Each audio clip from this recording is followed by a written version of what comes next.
What's happening, folks? Welcome back to the 182 News Podcast. This is your host, Poppincurbs, and this might be my favorite episode ever. I am so stoked to chat about this. We are going to dive deep into Fahrenheit-182, the brand new book out by Mark Hoppus. I didn't know if I would ever be able to speak those words, and I'm so stoked that it has come to fruition and it is out everywhere for folks to pick up a copy and dive into it.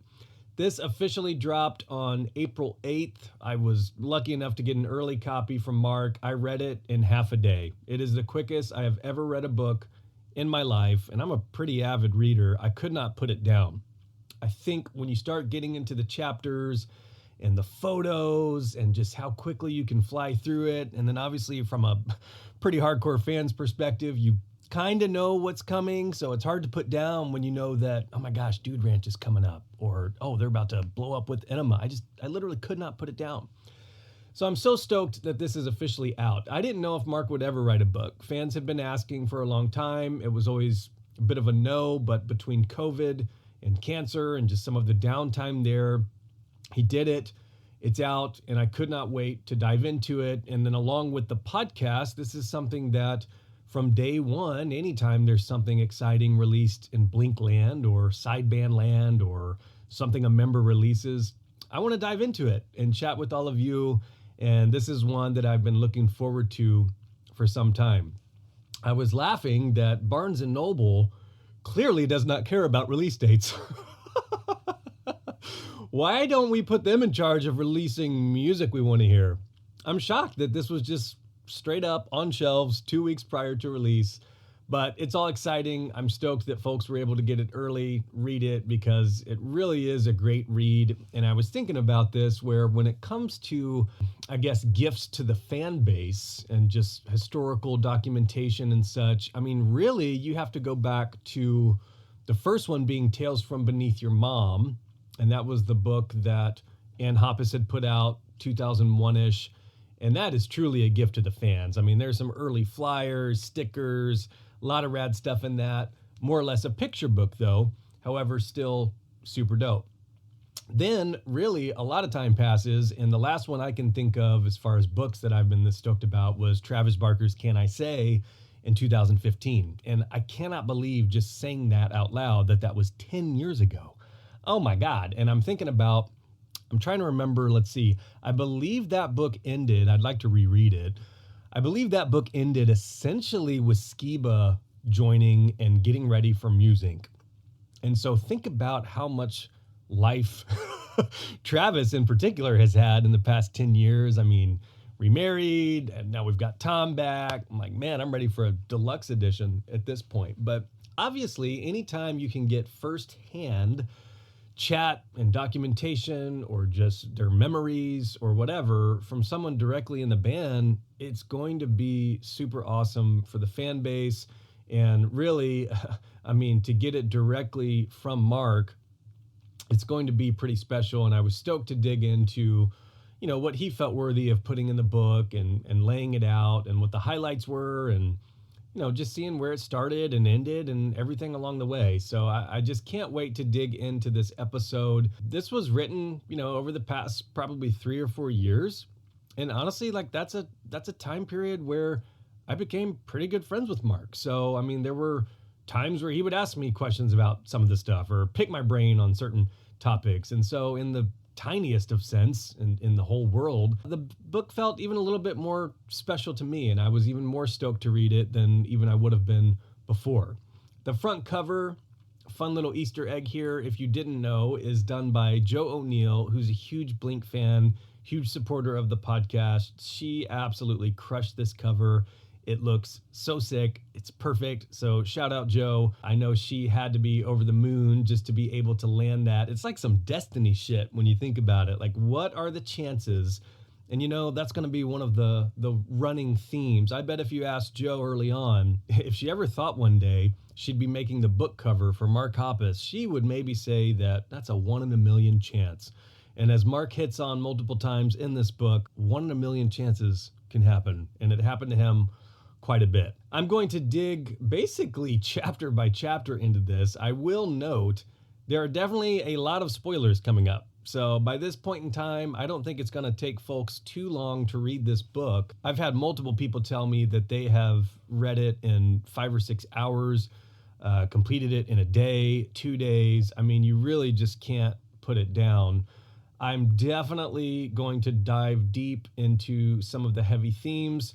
I'm going to go chapter by chapter for the most part and really just kind of note stuff that stood out to me during my first read, and just some of the stuff that I learned along the way or felt that was, super interesting. So I'm thinking of this as kind of a companion pod to the book release.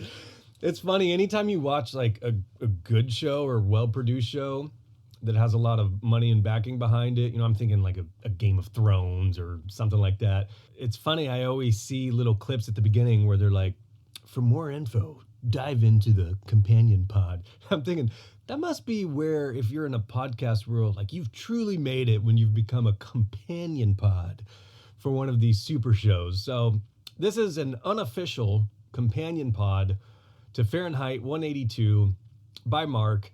And we're just going to dive into this and have some fun. I will start by saying some of the stuff that I had really hoped for. Prior to reading this, I was just trying to think of like, okay, what do I really hope is in this book that he hits on or dives deep into?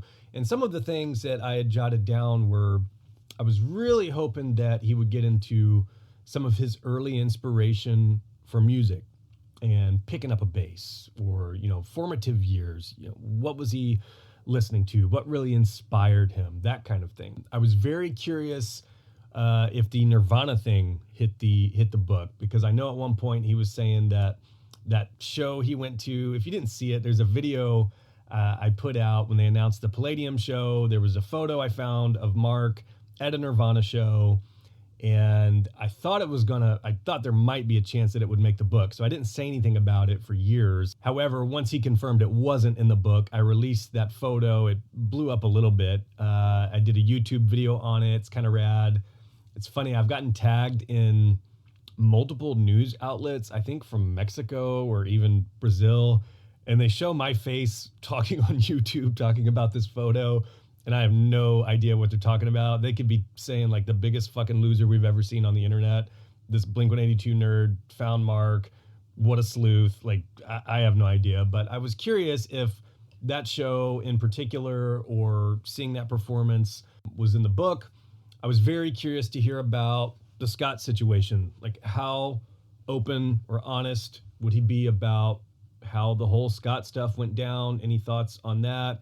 Because when you think about it, man, like really Blink has not talked about that too much. And I guess of all the other books that I mentioned earlier that have come from official outlets or sources, within the band, the only other one that really comes to mind is that unauthorized biography of Blink by, I believe it's Joe Schumann.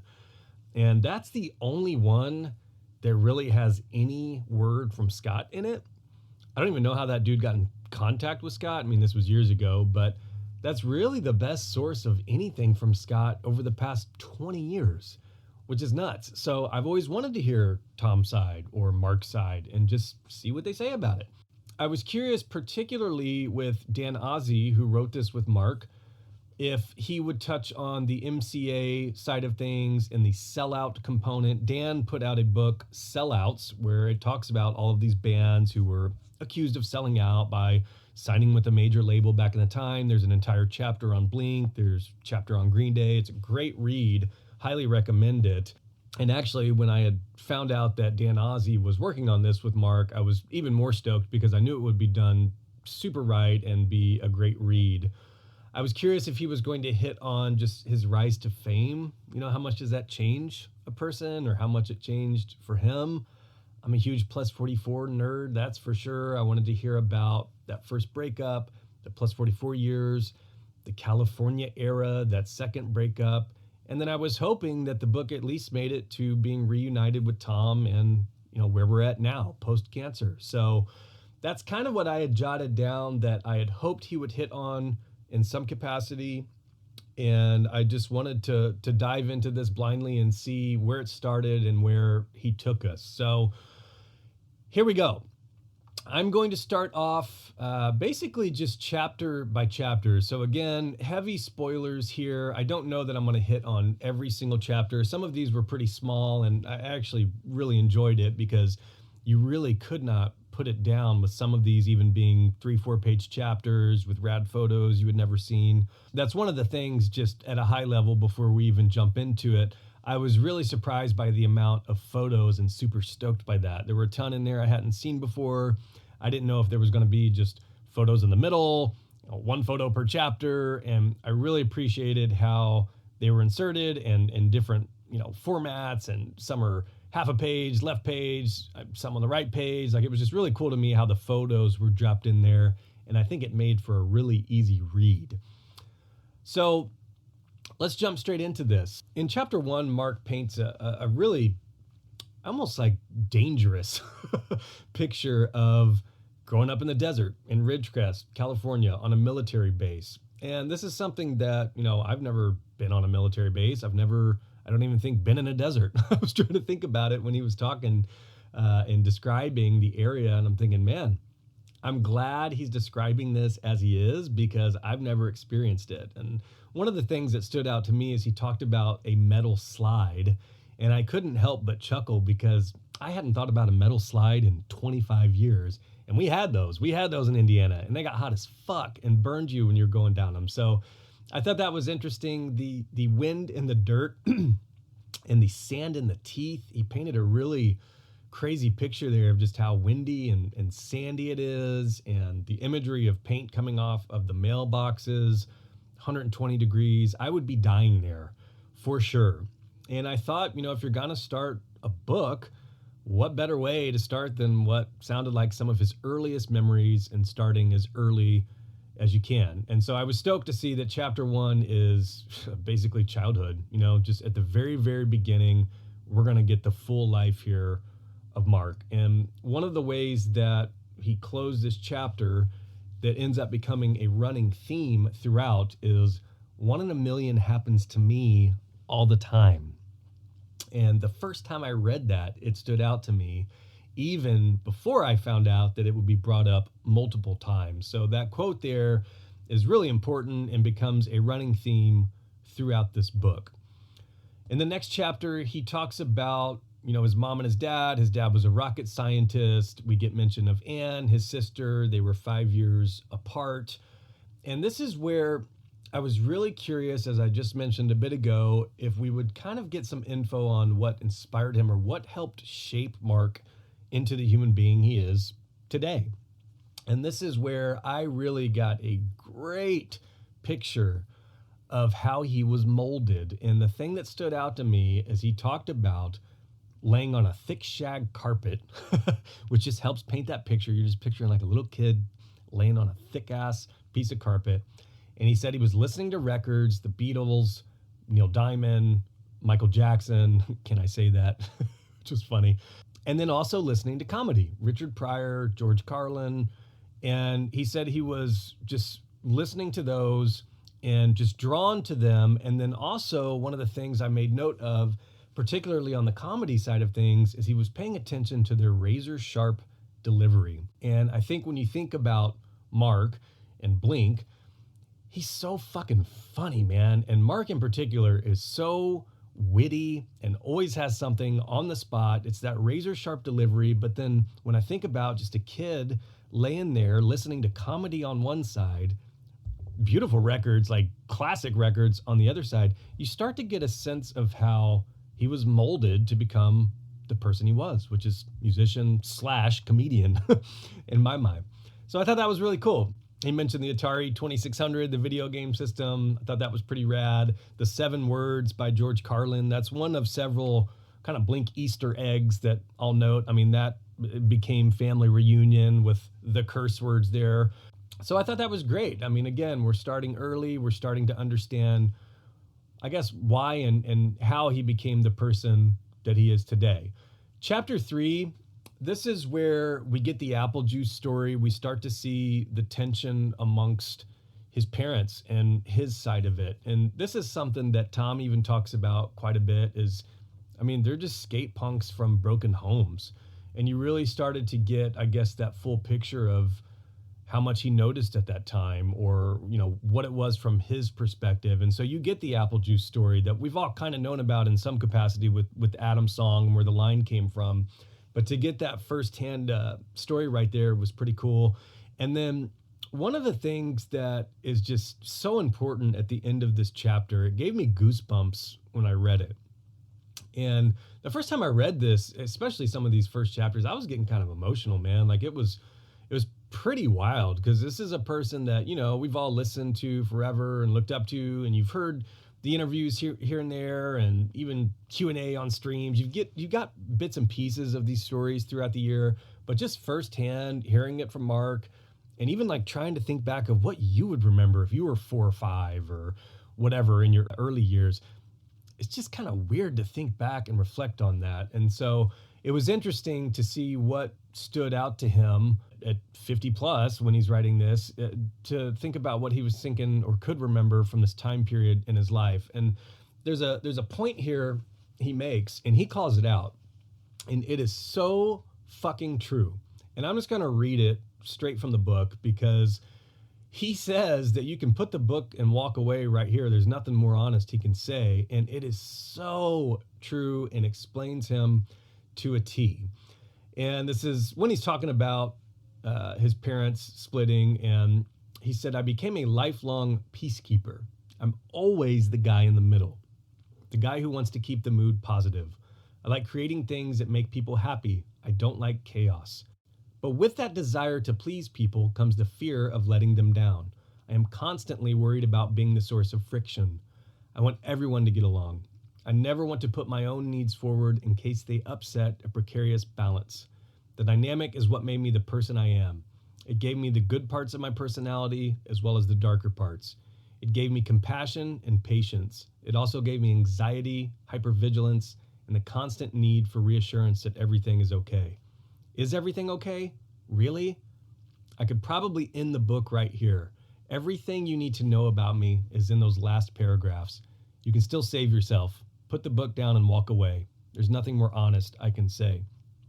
And that just hit me like a ton of bricks the first time I read it, because it's so fucking true. He's talking about at an early age, he was kind of appointed or self-appointed to become the peacemaker, or the go-between between his mom and his dad, who were fighting or in the middle of divorce. And he became a lifelong peacekeeper. And we see that like with Blink, he's the middleman. Or I see that like with the fans, like he wants to make people happy. He, I think, genuinely gets super bummed, like if he feels like he lets somebody down, and he takes it personal and he takes it hard. So I thought that was just such a powerful way to kind of kick this book off pretty early on by saying like, this is me.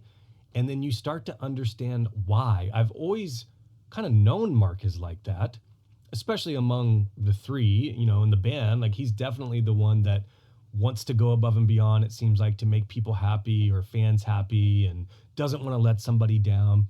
But now I know why. It's because he was that peacekeeper, that go-between at such a young age for his parents, like the most important people in your life. So I thought that was pretty wild, and something that I learned there. Chapter 4 is, man, it's tough to read. He's talking about kind of his perspective of his mom being physically abused. This is something that I was not aware of. And then one of the things that stood out to me is, they get in the car and they're getting ready to just pull away, and his mom turned the car off, and he said, we had nowhere to go. And my heart just sank. It's like, man, not only to remember that, but to be in that situation, it's just, gosh, it's got to be so fucking hard. I just genuinely can't fathom, and I feel awful for anybody who has to go through that, especially with how cool his mom is. Like, obviously, any level of abuse is not cool at all. And then when it crosses over into being physically abusive, and just how much his mom means to him and how supportive she was, it just really breaks your heart. So that was a tough one to read. I appreciated him, opening up about that. And obviously looking back for him, it's a core memory in some sense, which is really sad. I really don't think that any of us will be able to listen to the song Go the same way ever again. Chapter 5, he has a decision to make to move with his mom or his dad. I knew he lived with his dad. I didn't necessarily know that it was his decision or a conscious decision. And I thought it was interesting that he mentioned that he wished he would have went with his mom, but he went with his dad, and that things turned out all right. And I got the sense that, his dad worked hard, did his best. And that's one of the things that, man, especially as we get older, it's like, if you're a parent, like, you're just trying your best. Like, you're just trying to figure it out. And, people fall in and out of love, or shit happens. And I think he said his dad had a lot of girlfriends, and, it's just tough. Like, life can be really, really tough, is what I was getting out of some of these chapters early on. And it also made me feel a little bit lucky that, I'm lucky my parents are still together, still alive. And that can be rare, especially these days. But back then, to be split apart like that, like, it just had to be hard. And then to be split away from your sister, and it's just hard to read some of this stuff. It's just really sad. One of the things that I think was good here, though, is he said in junior high, he started to feel a little bit more sense of himself, and that the way he could dress and act, and was really just starting to kind of figure out who he was as a person. And I think for a lot of folks, junior high or middle school or whatever it's called where you are, it's kind of where that stuff starts to happen. You start sort of figuring out who you might be. I mean, that's when you kind of start figuring out your interest, and you're not relying on, I guess, your family for entertainment as much. You're kind of on your own a little bit more. And it's just a really weird time period that ultimately kind of starts shaping you into the person you become. Chapter 6 is important because this is where he gets into skateboarding. And it's interesting because I recall, like, when I'm reading this, I'm recalling conversations that I've had with everybody Blink related, like with the podcast, whether it's Rick DeVoe or Mark or just Darren Doan will come up. Like, I started thinking about it, and I remember Rick telling me that, he owes everything to surfing and just that group of friends and hobby or whatever. And what I started thinking about is the way that Mark and Tom start talking about skateboarding. Really, in my mind, they owe a lot to skateboarding. And he said, he started skating. That's where he started finding friends. And I even just heard Tom talk about it. He was just on Toby Morse's podcast, One Chance, One Life, or One Life, One Chance. And just talking about, like, that's kind of a place where the outcast can go, and they have that commonality in skateboarding. And there's no judgment. Like, you're just there to kick it, have fun, be away from your parents, be away from home. And I thought it was cool that, he mentioned that early on. The key component in this chapter for me is the music. And this is where it starts to shift from maybe not what mom and dad are listening to on the record player, but okay, I'm listening to my own stuff that speaks to me.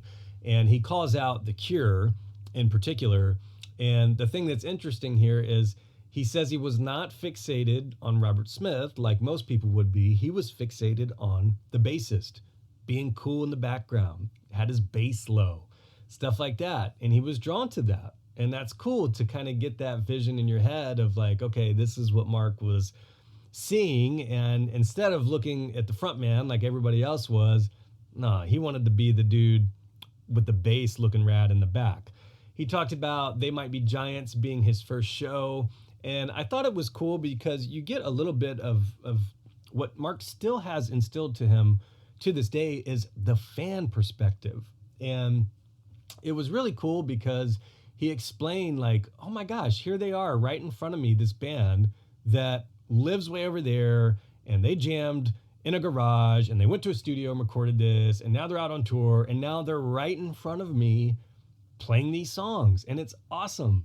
And I couldn't help but just smile when I read that, because that's exactly how probably all of us feel, and Mark knows it, and he's saying it, right here, clear as day, that's exactly how he felt.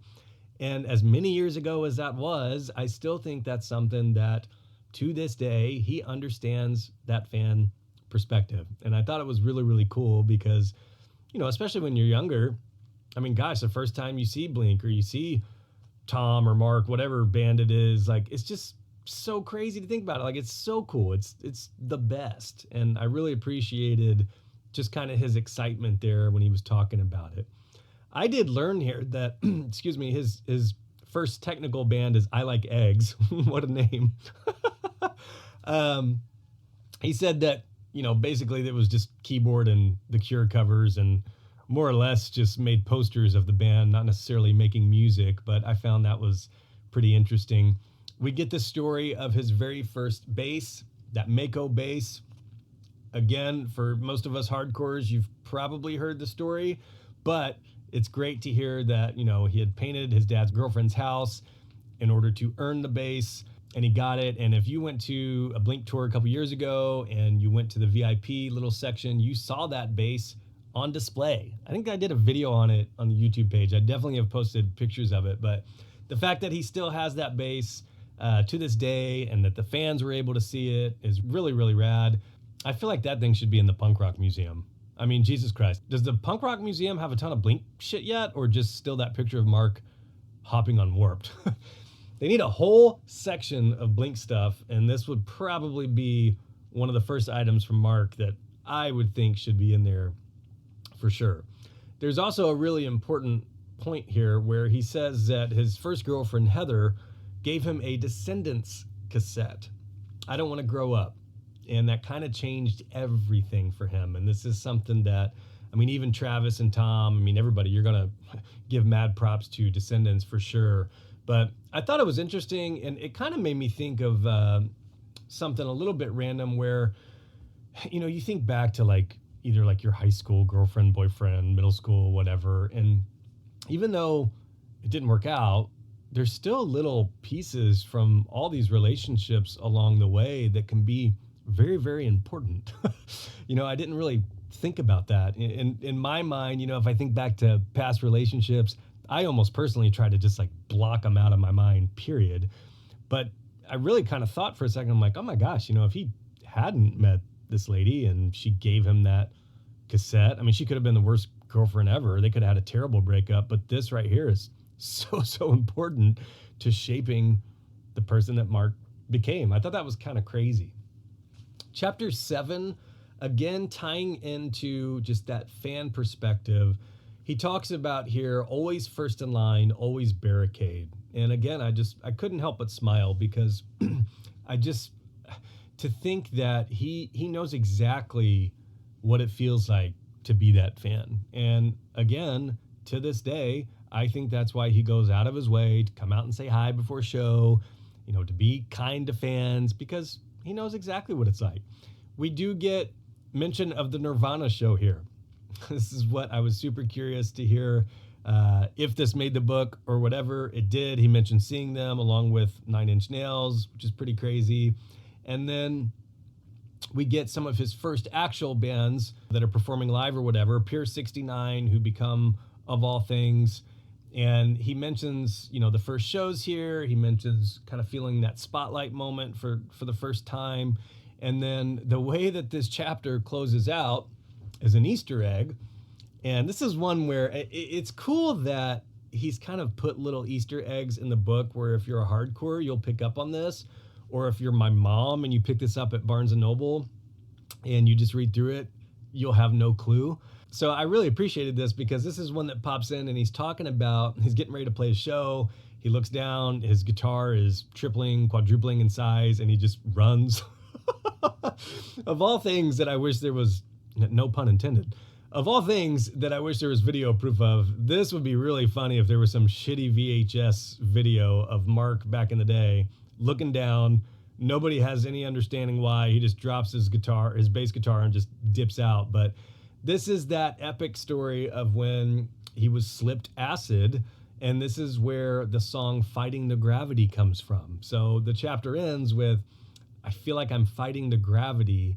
This makes no sense. This makes no sense. So listen to that song. If you did not know that, he has told this before about how that song was about being slipped acid. But it's interesting, if you're a Blink fan, go back and listen to the lyrics to that song if you didn't know that, because that's directly about this experience. Chapter 8, it's kind of funny. He says his dad basically just told him to get the fuck out. He's 20 at this point.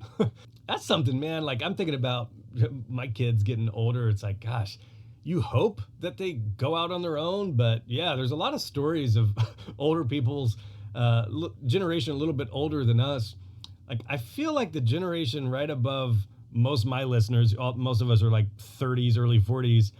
It's like most of our parents, once they hit 18 or 20, like they were just told to get the fuck out. Like I don't know too many people in the generation ahead of us that lived at home until they were 25 or 30 or whatever. But again, though perhaps harsh at the time, or maybe he felt that way, it forces him to move to San Diego, and lo and behold, what happens? Oh, he meets Tom the first day. And this is where the Blink stuff starts, and it's just exciting. And this is where I'm just like, I'm not going to be able to put this book down. At minimum, I'm reading half this book in this sitting.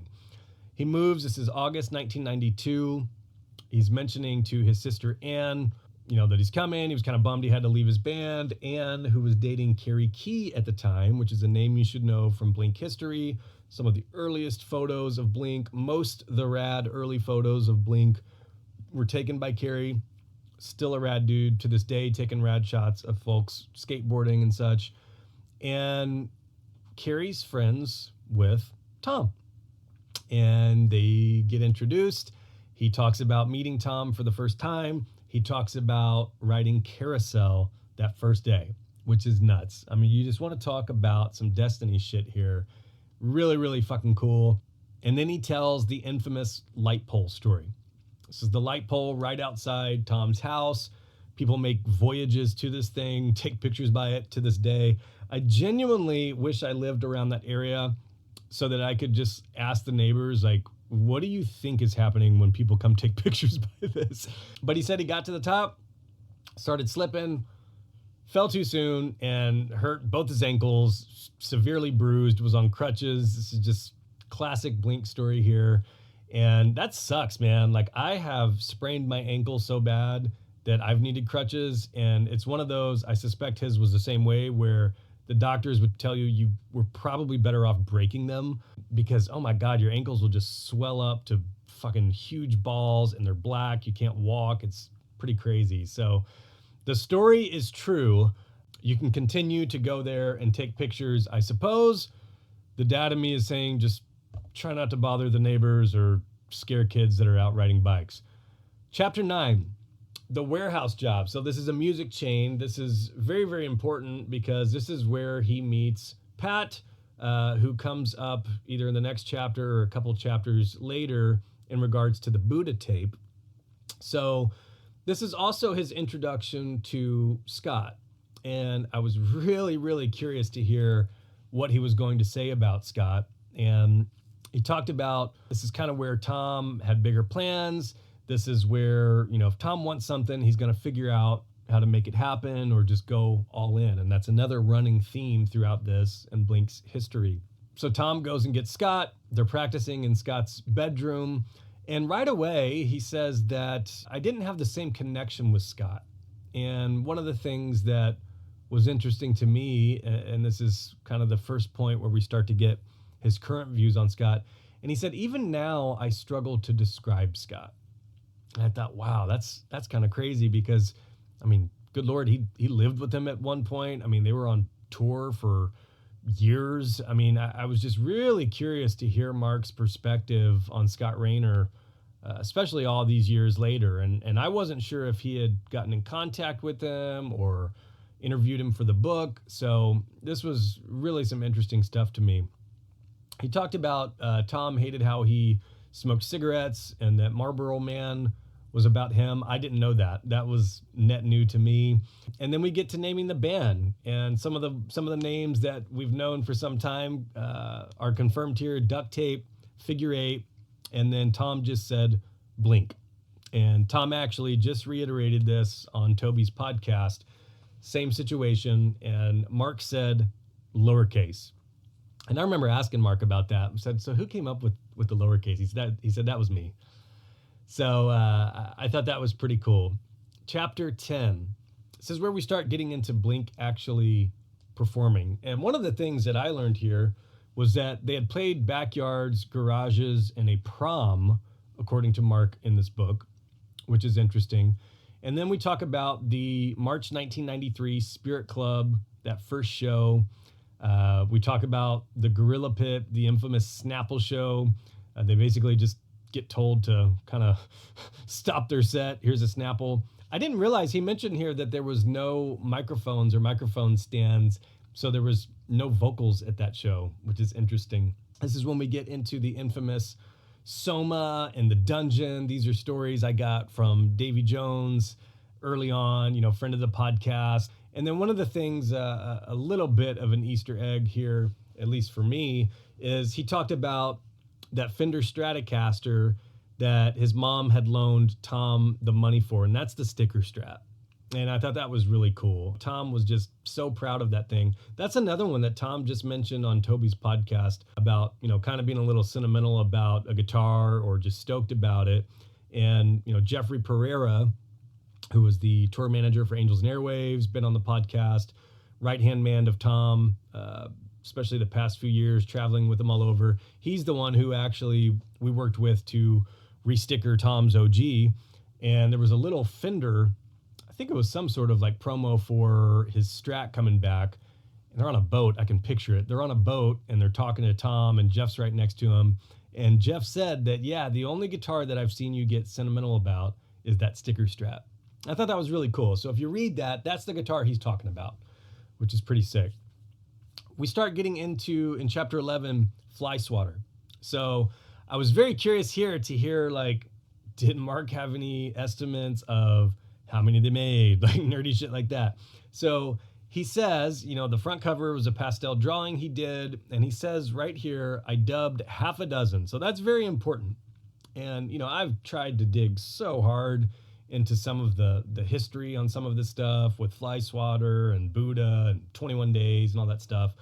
And it's really tough to iron down, I guess, the amount of Fly Swatter tapes made. I estimate, maybe 15 to 20, if that. So to get here half a dozen from Mark himself that he recalls, that's important information for collectors and just, hardcore Blink nerds who try to look for this stuff or document this stuff. So again, this is my disclaimer when it comes to Blink collectibles from this time period. If you're not getting it from a hardcore respected collector, which there's not many of, or someone who was friends or family with the band during this time period, just don't trust it, especially Fly Swatter. The Buddha talk here is interesting. So he does mention that Pat, who he worked with at the warehouse, loaned them $1,000 to book time to record. And they went to Double Time, actually just shut down.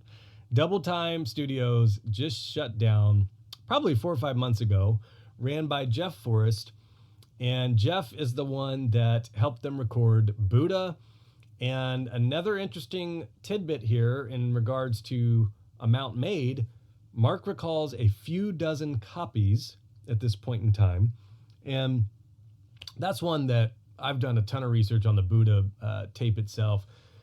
Really, the photo you see of Mark putting them together, it's actually in the book. The photo of Mark putting them together, the Buddha tape on his floor, in my mind, that's basically all of them. I know they pressed a couple more batches in different colors, but there's no way in hell there's more than a couple hundred Buddha tapes at the absolute most. I suspect it's probably no more than 100.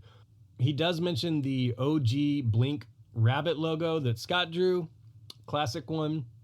And then one of the things here that I learned is that famous Akane sticker, or as I've been corrected, it's actually Akane, which is going to be tough to get my brain swapped there. But that classic anime sticker, actually have it tattooed.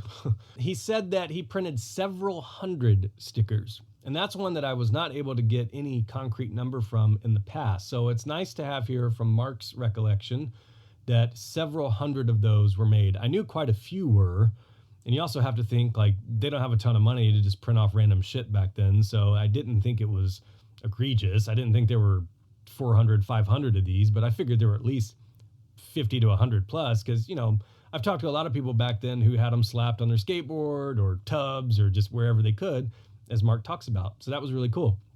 And then he talks about, by the time April 1994 comes around, their main stage at Soma, they're opening for Face to Face, which is a big deal. Prior to that, they're playing random places for a Snapple and getting told to close their set early. So it's a pretty big jump, even from their standpoint. And Mark talks about it a little bit. He's like, really, you know, at that point, he would have been fine with Blink just accomplishing these things, but Tom wanted more. The next chapter, we get into a really cool story about O from Fluff, recently passed away, somebody that I wish I could have got on the podcast at some point, as well as Bram Goodis, another person who answers my questions I talk to somewhat often, but unfortunately haven't been able to land a podcast convo with. But this is a really important Buddha tape that Bram is given from Mark. So Bram is the son of Eric Goodis, who owned Cargo Records. And O, his band Fluff, was signed to Cargo Records, and they were both big fans and supporters of Blink early on, which is very, very important. And this is where Bram, to this day, by the way, still has this exact Buddha tape. I posted a picture of it not too long ago. Bram was so dead set on getting Blink signed that he left this tape in his dad's car so that when his dad turned it on the next morning, that's what he heard, in hopes that, you know, it caught his ear and he wanted to sign them. And long story short, he was so persistent that his dad said, okay, we'll sign them, but we're going to do like a small little record label underneath us called Grilled Cheese. We'll sign them to that. You know, you can run it. More or less, it sounded like almost a favor to his son, who just loved this band. And Bram hung out with them and skated and such as well. And I think it's funny here that the signing was for $1,500. What's funnier than that is Blink was persistent that they only needed $500. So, hey, you guys want to sign to this new record label? We'll give you $1,500. Just so naive at the time. Just, we actually only need $500. Like, just give us that and we're good. This is where we start to get into Cheshire Cat. So they had 3 days booked at West Beach. It was not enough time, but you know, that was a big deal. Like, they're going to the studio. I thought it was cool. Mark was talking about like he had to pick up the reels, like was just clueless, didn't know what to get. This is a big deal. They're going to find the studio. Lo and behold, they need more time. And they end up going back to Double Time Studios, Jeff Forrest, to complete Cheshire Cat. There's also some cool info in here about the calendar cover that the Cheshire Cat album cover came from. So he said there was a door-to-door salesman selling calendars, and Tom got the calendar, pointed out this particular month's cat, and told the folks in marketing or wherever at Cargo, like, look, this is what we want for the cover. The story that I've always heard is they tweaked it just enough to basically not look like it was being ripped off, or, you know, not be able to get sued for it or whatever. So I've tried to track that calendar down with no luck. I'd be shocked if that thing ever surfaces. I mean, it'd be crazy because I'd love to see the original, but I don't know how many people just have stacks of a random cat calendar from 1994 chilling. Chapter 13, we get to the name change. I thought this was going to be super interesting because I wasn't quite sure how the band would take it. Were they going to totally switch gears into something else? Some of the band names that he had mentioned here, I had not heard prior. He said they were tempted to use Blink Jr., Blink UK, I've never heard that one. Blink spelled with 2 E's in the middle, so BLEENK. I had never heard that. That's hilarious. One that Mark has told me before that wasn't mentioned here, just as a fun fact, is Blink Punk Rock. I remember him telling me one time that, yeah, we were thinking about, you know, different names and like Blink Punk Rock or something like that. In regards to the 182, this is where, as we know, throughout time, that lore has grown and grown, and the story behind it and the legend behind it, from Mark's ideal weight, from the amount of F words in Scarface, all this stuff. And really what he reiterates here is that he just came up with it on a whim. How about Blink-182? Tom just said the same exact thing on Toby's podcast. Mark has told me this personally. It's just random, out of nowhere. Blink-182. So there's the real story on it. You know, I've had even some folks on the podcast I've had like sworn otherwise, directly from Mark, directly from Tom. I mean, I don't know how else you want it. That's the story here. So it was cool to get that in there. In chapter 14, this is where they really start touring. And one of the things that's really interesting to me. And you just hope that even if your parents are split, that they're as supportive as his seemed. And he was talking about, touring. He was still enrolled, but having to make a decision. He was trying to schedule classes around touring on the weekends and such. And, when it came to advice, his dad said, just make sure you have a good backup plan. And I feel like that's a pretty solid piece of advice. The problem is, a lot of times, if you have a backup plan, you may not be all in.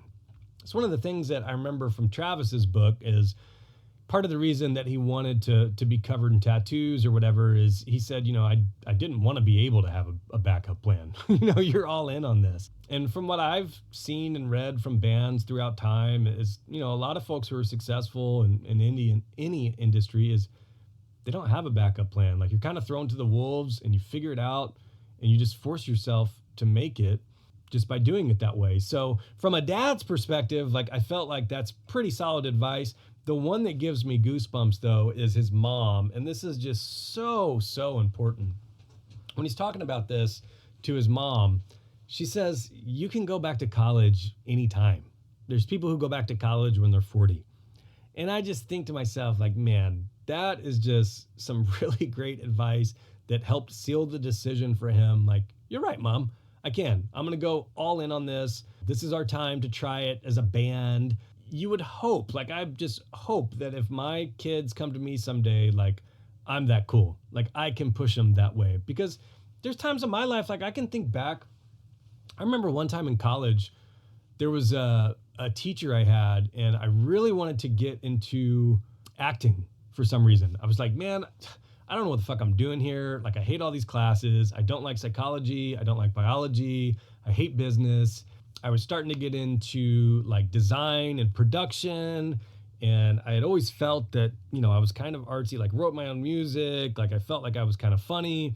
And I remember there was a teacher in one of my classes, and they were having some sort of actor and actress roll call. They needed people.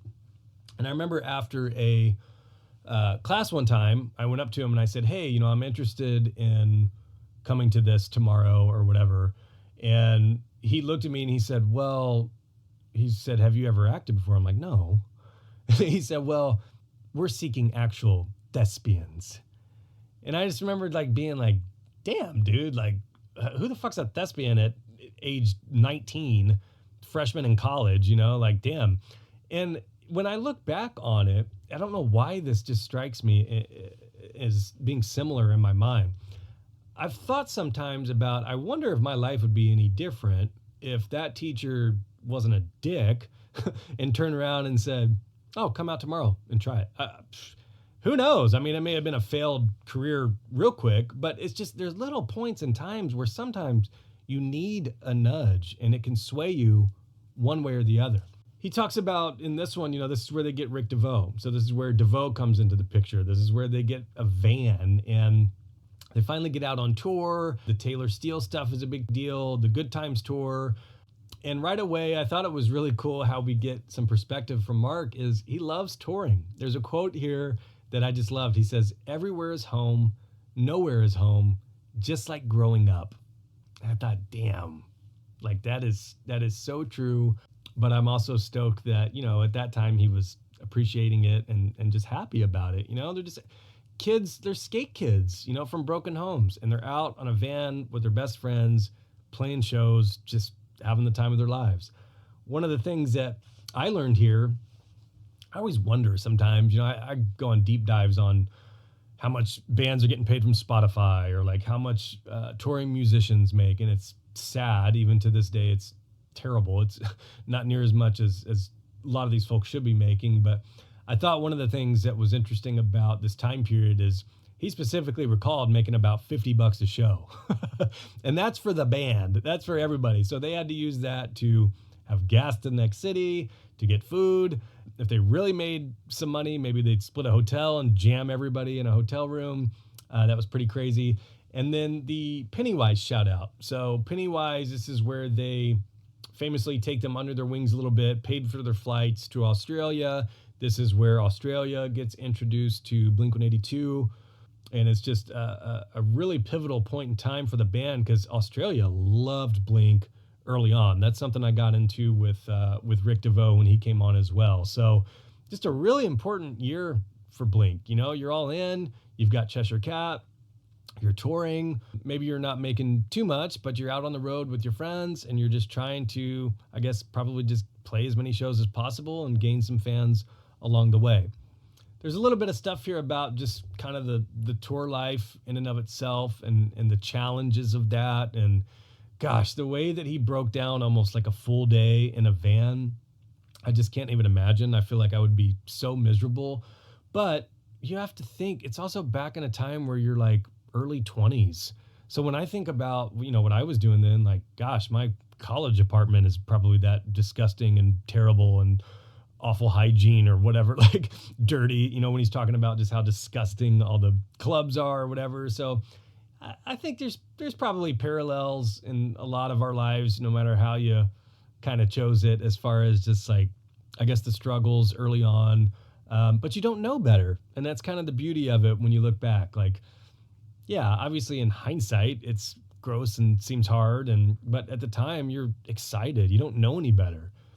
The Warped Tour stuff is very important for Blink, and Kevin Lyman, so the Warped Tour's back, obviously, but Kevin Lyman, who launched that, I thought it was really nice that he offered for them to ride on his bus. You know, Mark flat out said, we couldn't afford a bus, and Kevin Lyman let them ride with him for weeks, which is very, very kind. I just, you know, some of the, I guess, punk rock love and ethos seen throughout this book is really charming. I mean, it's just, gosh, I'm just thinking if I was a little bit older and starting a tour as a promoter or whatever, like, would I want this random band like on my bus? I don't know, but Kevin did. And because of that, that summer was a big deal for them. You know, he noted like bands even on the East, or crowds even on the East Coast starting to know some of the Cheshire Cat songs and stuff like that. So it was really just the right place at the right time. I thought it was interesting here talking about meeting Fat Mike. And again, I feel like I can say it ad nauseum, but Mark knows what it's like to meet somebody like that who you look up to. And, you know, he said a few years prior, he was paying to see NoFX, and now he felt like he had leveled up, like it's his peer. So that's pretty cool. Like, that's a special moment, you know, for all of them for sure. But to be, you know, walking onto a bus and you're chilling with NoFX, like, that's got to be fucking sick, especially at that age. When we get to chapter 17, this is one that I was really, really wondering if there were alternatives that Mark was going to hit on as far as who they signed with. And more or less, this is the chapter that hits on, you know, what's infamously told as them selling out or whatever. And because Dan Ozzie literally wrote the book called Sellouts, dives into all this stuff, I thought this would be a pretty cool chapter whenever I got to it. I figured it had to be in there somewhere, and it was. So one of the things that did surprise me a little bit is he said, we were going to Epitaph. I had never heard him specifically say that. I know when Rick came on the podcast, he talked about, you know, they went to Epitaph. Scott notoriously has said, I think it was in that Schumann book, actually, and in one of the very few times Scott has ever spoken, much less spoken about this, Scott said, you know, the decision not to go to Epitaph was the moment that he was checked out of Blink. But Mark flat out said here, you know, we were going to Epitaph. And I thought that was really interesting, but then something changed. MCA had absorbed Cargo in some capacity. All of a sudden, Epitaph couldn't afford it. You know, I don't know the legalities or how all that works when it comes to acquisitions, or, you know, MCA was doing upstream stuff with Cargo and with like Drive-Thru at the time. So not quite sure how that all played out. But the point there is, you know, they went with MCA, and, you know, even among the fan base at that time, Mark said, you know, he lost friends over it. Like, yeah, people were talking shit, but at the end of the day, they just wanted their records in stores all over. I just heard, and I'm glad I listened to Tom on Toby's podcast. I'll reference it many times because it was a pretty deep dive into Tom's career and Blink's history. So it was really nice to hear that alongside getting the full history from Mark's perspective. But Tom talked about the Epitaph stuff as well. And he said it was just kind of like, there's so many rad punk rock groups here. Like, how could we beat Rancid? I remember him saying. So it's like, yeah, maybe we try MCA, worst case, we get a bunch of money, hopefully more money than we had before to record a new album. And if it goes terribly, we can always sign to Epitaph later or switch labels, So I thought that was interesting. And especially with Tom's comments. And then even when I chatted with Rick DeVoe about it, Rick more or less said the same thing is that, they went to Epitaph and it was like a candy store of punk rock bands. I mean, everywhere you look, it's Rancid, Descendants, and then when you go to MCA, it's like, okay, maybe we would get a little bit more attention here or have more resources poured into us potentially. So that was cool. It was really cool to hear Mark's perspective on it and straight up say, like, yeah, people were bummed. I lost friends over it. Ultimately, at the end of the day, he wanted their music to be in stores and stores all over. And they needed the backing of someone like MCA to make that happen. The next chapter, we start getting into Dude Ranch. And again, like, at this point, you really think anybody can put this book down? Like, if you're getting ready to go to bed and it's you just read they signed to MCA, you know what's coming next from a fan's perspective. I'm actually curious, like, if anybody listens to this, how many sittings did it take you to finish this book? Because there's no way this took any of us more than like 3 or 4 days. He talks about seeing a band they did not know at the time called Jimmy Eat World in Denver. And they were just absolutely blown away. And I thought it was cool. He talks about running up to Jim after their set. Jim gave them their latest cassette. It was Static Prevails, and they were just blown away listening to it, probably driving that night and several nights. And they wanted to work with Mark Trombino, who produced it.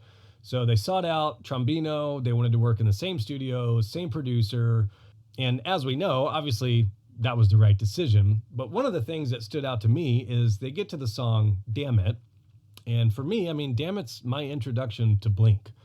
So I still can remember listening to Damn It for the first time. My friend had that little promo CD. I don't know how he got it. I don't know if his dad won it from a record store, but I would go over to my friend's house before school, and he had one of those CD changers, probably like a 3-disc or a 5-disc, where you spun it around on top and you slid in your CDs. And he had the promo CD of Damn It, and it just had Damn It written on top of the CD like 25 times. And that was my introduction to Blink-182. Like, this is a pretty big song for the band, okay? This song's a big deal, as we all know. And to read here that it almost didn't make the record is crazy to me. So he talked about, he lost his voice. This is when Mark is notoriously just smoking too much and not probably drinking water as much as he should and not really treating his vocal cords as cautiously as he should. So he talks about losing his voice. He had to come back a couple weeks later to re-record it, almost didn't make the record. But the part here that really stood out to me on top of that is he talks about at the end, Trombino had added an organ at the end of the song, like in the last chorus or whatever. And he said him and Tom just laughed immediately. But then he properly mixed it, and all of a sudden their minds were just blown. And there's something that's important here. He says, this is the first time I realized that our music could be more than guitars, drums, and bass. And that's just a big eye-opener for a young band coming up. Now they've got proper resources. Now they're working with a bigger producer, better studio, and you start getting some of these bigger tricks into the music that make it sound fuller, that make it sound better. They're leveling up. And that's a theme that we'll continue to see along with the next one. So that one was really, really cool. I mean, I was stoked reading about, some of the detail there with Jimmy Eat World and Trombino and all that stuff. So, I mean, I think when it comes to skate punk, Dude Ranch is pretty damn top tier. I mean, I know that Enema and Takeoff, believe me, I mean, they're pristine, like pure pop punk, but that rawness of Dude Ranch just is still just very, very beautiful and a perfect timestamp of the band at that time. I think it's just so sad when you think about they finished the record, they go to play it for the label, they have a little pizza party or something where everybody from the label gets invited to listen, and everybody gets in there. They start playing the record, and one by one, everybody's just leaving until it's literally just Blink there listening to their own record. And Tom just shared the same exact story on Toby's pod. Pretty crazy. It's just nuts. So I heard that in the past, but to hear that directly from Mark in this book is pretty wild when you think about it. Chapter 19, this is where, so Dude Ranch has gone gold, and this is where Mark says he's starting to get recognized. He specifically remembers getting recognized at Disneyland. So that's probably an exciting time for them, like it's cool at this point. He talks about, the music videos of Damn It and Josie. He mentions Darren Doan, who has been on the podcast. And one of the things I love here is he says during the making of these videos, Darren basically let them do whatever they wanted to. And that echoes exactly what Darren said when I had him on the podcast. He said that they were just so funny, and they would get there and it would be, well, what if we did this? Oh, that's funny. What if we did this? And he just let them do their thing. And that's why I think, those videos are just timeless, because it just captures Blink at this moment perfectly. We start to get some really darker stuff on Scott here. And some of this stuff was new to me for sure. So this is where he started mentioning that, they had noticed Scott's drinking. And I mean, this is the story all along, people always ask, what happened to Scott, or did Scott get a bad rap or whatever? I'm like, listen to Man Overboard. Listen to Man Overboard. And there's the story. I mean, there's not too much that hasn't been said. It's not something that has come up too much, especially anytime that Tom and Mark are talking about it. But it's that's the story. So for years, that's kind of what we've been left with. So to have a little bit more detail here is really, really interesting. He had mentioned that, Scott was drinking alone. He had scotch on the rider. So, what the band requests to be at the venue when they arrive or whatever. And, Scott being younger at the time and having scotch on the rider and then sneaking away with the scotch as soon as they got there, drinking it all on the bus before and after alone. He mentions that destroyed hotel rooms, expensive calls to his girlfriend while him and Tom were just sitting on the bus, just waiting. We get the infamous, he recorded Dude Ranch with a wheelchair because he somehow fell out of the second story of a hotel room and broke his heels. This one that he mentions next was news to me, and it really would have fucking pissed me off. He talks about a show, it was on his birthday too, where they were trying to kind of make an impression on the crowd, and Tom and Mark are joking and talking in between, and Scott just keeps starting the song on him, which was understandably a little bit frustrating. And after the set, he kicked a cymbal that hit Tom in the head and cut his head. I'd actually love to try and find if there's a picture of this cut on Tom's head. But when I read that, I was like, oh my, this is not something I had heard before. There's a lot of red flags here, and that would have royally pissed anybody off. You get hit in the fucking head with a cymbal after a set where you're already frustrated with how it went, probably. He talks about there was an urgent call from Scott's girlfriend. Travis filled in, and I thought it was kind of cool how he talked about how Travis had fit in, obviously better with Blink than he did with the Aquabats. So Travis, he says, is more punk, more hip hop, fits in with Blink better. He did learn their set in an hour, and Mark said it felt different on the very first song, which is crazy. He said halfway through the set, he looked at Tom, and they were both thinking the same exact thing. And then one of the things that was very interesting to me is he said, and it was also just rad to look back and see someone having fun. Travis is the X factor. And I thought that was really cool, and I didn't really ever think about that from their perspective on stage. But yeah, it's one thing to have somebody who's drinking too much or causing problems outside of the shows. But then to look back, you think back in the shows and someone's just miserable, firing through the set, not having any fun. You think about just how outgoing Tom and Mark are, and we don't know Scott's side of it. I wish Scott would write a book or do an interview all these years later, but who knows what he was going through personally. I mean, I don't know how long he was with that girlfriend or how serious it was, but especially at that time in your life. Early girlfriends early on can really fuck up your day if it's a bad day. So, I don't want to put too much blame on Scott without walking a mile in his shoes or understanding where his mind was. And Scott was younger, man. Like Scott was, I feel like 7 or 8 years younger than Mark, a couple years younger than Tom. So there's an age difference there. There's, they're out on tour. They're away from family, away from girlfriend. He's drinking. That doesn't typically help in these scenarios. And then if you throw on top the epitaph stuff, if he's frustrated by that, then yeah, it's probably just like a culmination of things that just aren't going so great. And I thought Mark was very candid about the conversation that he had to have. He said that he gave him an ultimatum. You've got to stop drinking. And Scott said, well, if it's like that, then fuck you, I quit. He said he called back, asking for the weekend or whatever. But Mark said the die was cast. Like to Tom and him, if you're just going to quit Blink like that, he couldn't fathom how that would happen. You're donezo. That's it. And so they asked Travis to play. Travis was stoked.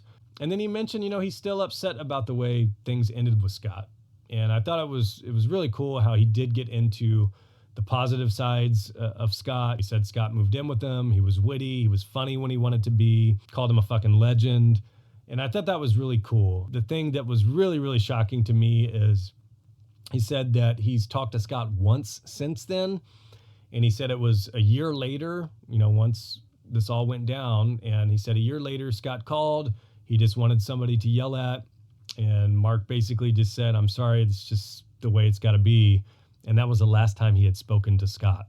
So that was 20 years ago, 25 years ago. That's pretty fucking crazy to think about. But yeah, I don't know. It's interesting to me. I asked Rick about it, and Rick kind of said the same thing. There's stuff that went down that the band wasn't super stoked about. And I think Mark's version here, what he remembers firsthand is pretty similar. And I'd love to know how Scott feels about it now. Obviously, he's a pretty private person.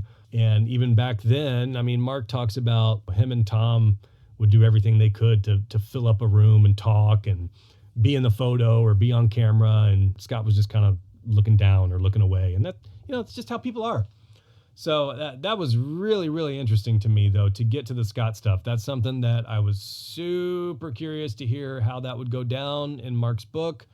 And this is where we landed. The next couple chapters, we get the Josie 1 video, the long lost one that never came out. It was interesting to hear him talk about that, how he more or less envisioned some sort of Titanic video that really couldn't happen. And ultimately, the one they did make, they ended up hating.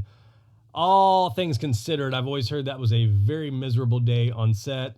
Tom sliced his head on a nail. Apparently has an X scar now from Scott and this nail. We talk about American Pie a little bit, the infamous "Go Trig Boy, it's your birthday" quote, which is great. And then we get into the Enema stuff. And this is where I was just super interested to hear Mark's perspective of this. Their lives are getting ready to change forever. They're getting ready to be launched into superstardom, absolute game changer. And I was really curious to hear Mark's perspective, especially looking back on this through his eyes.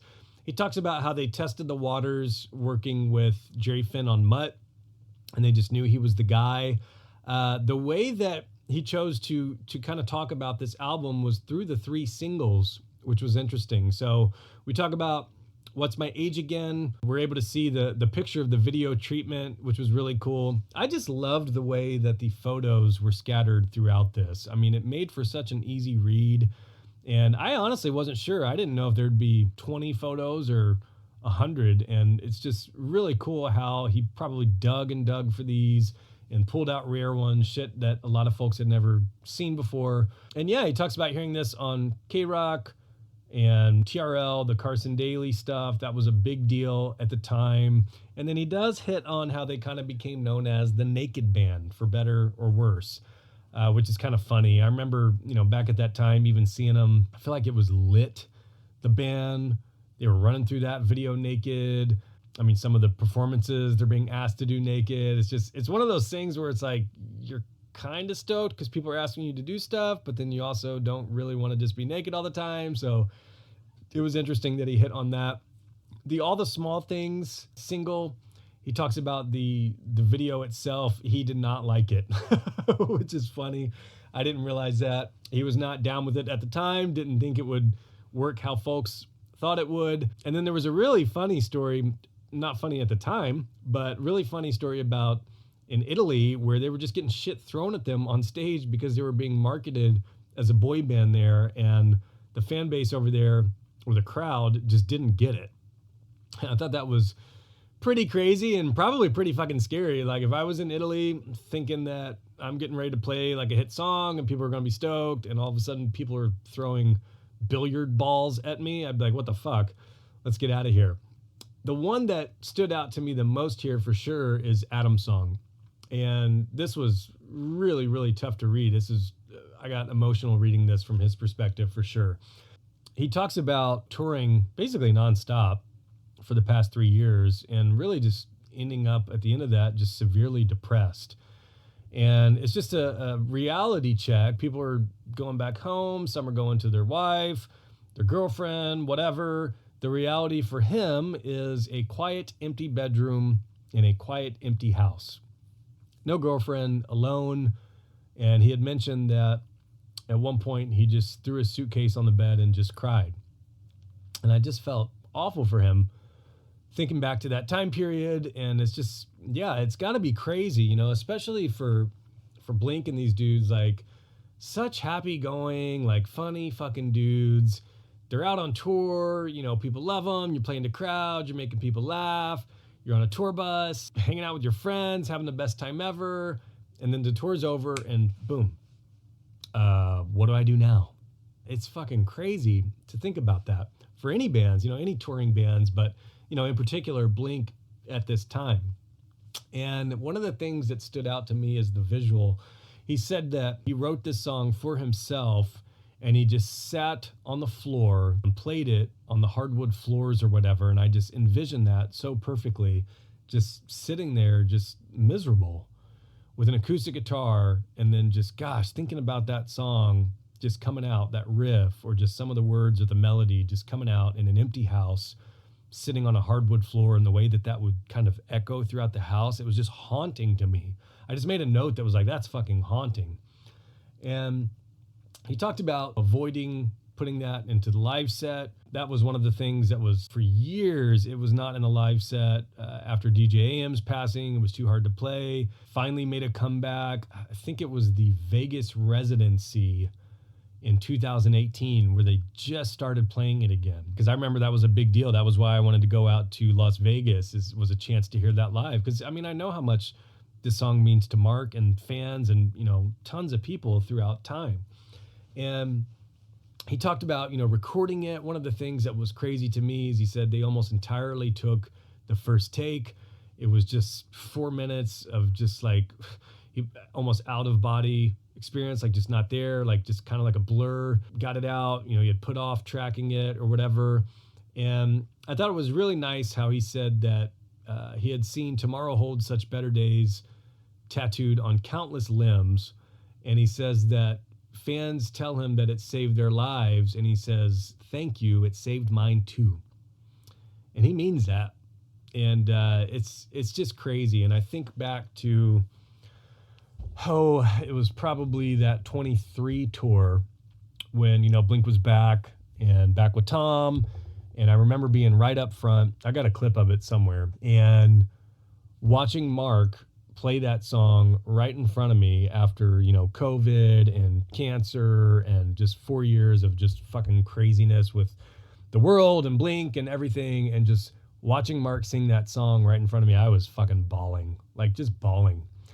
And I remember Mark saying at that time, you know, this song saved my life. And that's something that I hadn't heard him say before. You know, I obviously figured he wrote it in a very dark place. You know, Mark has alluded to in the past of having suicidal thoughts, shit like that. But to have him say that and then perform that after everything I knew he just went through and everything was just fucking crazy. So yeah, this song in particular is just such an important song to so many people. And I really appreciated his honesty and just painting that picture of like how it came to be in this for sure. We get to chapter 23. This podcast is going to be like 4 fucking hours long. I'm just looking over at my clock. Wow. This one's about Sky. And one of the things that stood out to me, I didn't realize that he had been on a date with the Sabrina chick. That was funny to me. But then talking about, you know, like how cool Sky was, like Jay-Z knew her. But the part that stood out to me as kind of an Easter egg there was he talked about the Josie comparison, and that when he was writing Josie, you know, he envisioned this perfect, almost fictional girl at the time. And the way that he tied it in right there was, you know, someone who's so smart and independent, she doesn't need me quite as much as I need her. It's so hard for me to even just read that without singing it as he does. And he said, I had found my Josie. And I thought that was just so sweet. It brought a smile to my face just reading that. Really, really cool. The TRL stuff, TRL, it was a powerhouse back then. I mean, my God, if you were around and watching TV back then, it's like you came home, you turned on MTV, you watched TRL, and like the 10 songs that you heard there or the 10 videos that you saw, those were the popular bands, and those were the bands you knew about and loved, mostly from my perspective. And I talk about that a little bit sometimes. You know, I'm smack dab in the middle of fucking nowhere in Indiana. I didn't have a local scene to go watch local punk bands or like catch, you know, the SoCal bands coming through here. Nobody fucking goes through here. They still don't, other than like country bands that I hate and Kid Rock, who I also hate.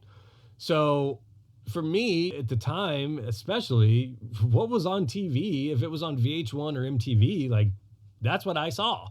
Or if it was on popular radio that we got nearby. And, you know, this is when Blink was really starting to hit all over the nation and even worldwide. So, you know, the MTV experience was kind of funny to me. He talked about like not being able to hear Carson Daly. I need to try and find that interview.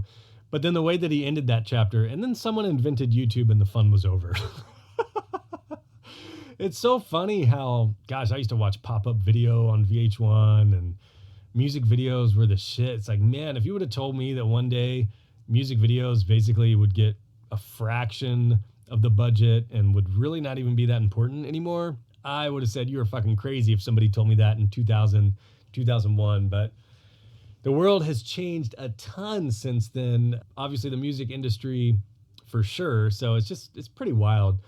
He talked about the music video award, and the funny part to me there was the midgets like partying beforehand and just being absolutely trash, like with pizza on the walls and shit. I thought that was fucking funny. Really, this is where he starts talking about fame a little bit, and he starts talking about, you know, security and shit like that. So this was really, really interesting. So he's talking about the Mark, Tom, and Travis show and how they're asking about production set. Like, what do you want the stage design and all the stuff to look like? And they're like, what the fuck? We usually just put up a backdrop. What do we got to do here? And it started to hit him like, we've got 70 crew members. We've got 200 local crew. You know, he started talking about fame a little bit and security, and they felt like zoo animals. They're taking photos of us, not with us, not coming up saying hi. Like, they're taking photos of us like we're zoo animals.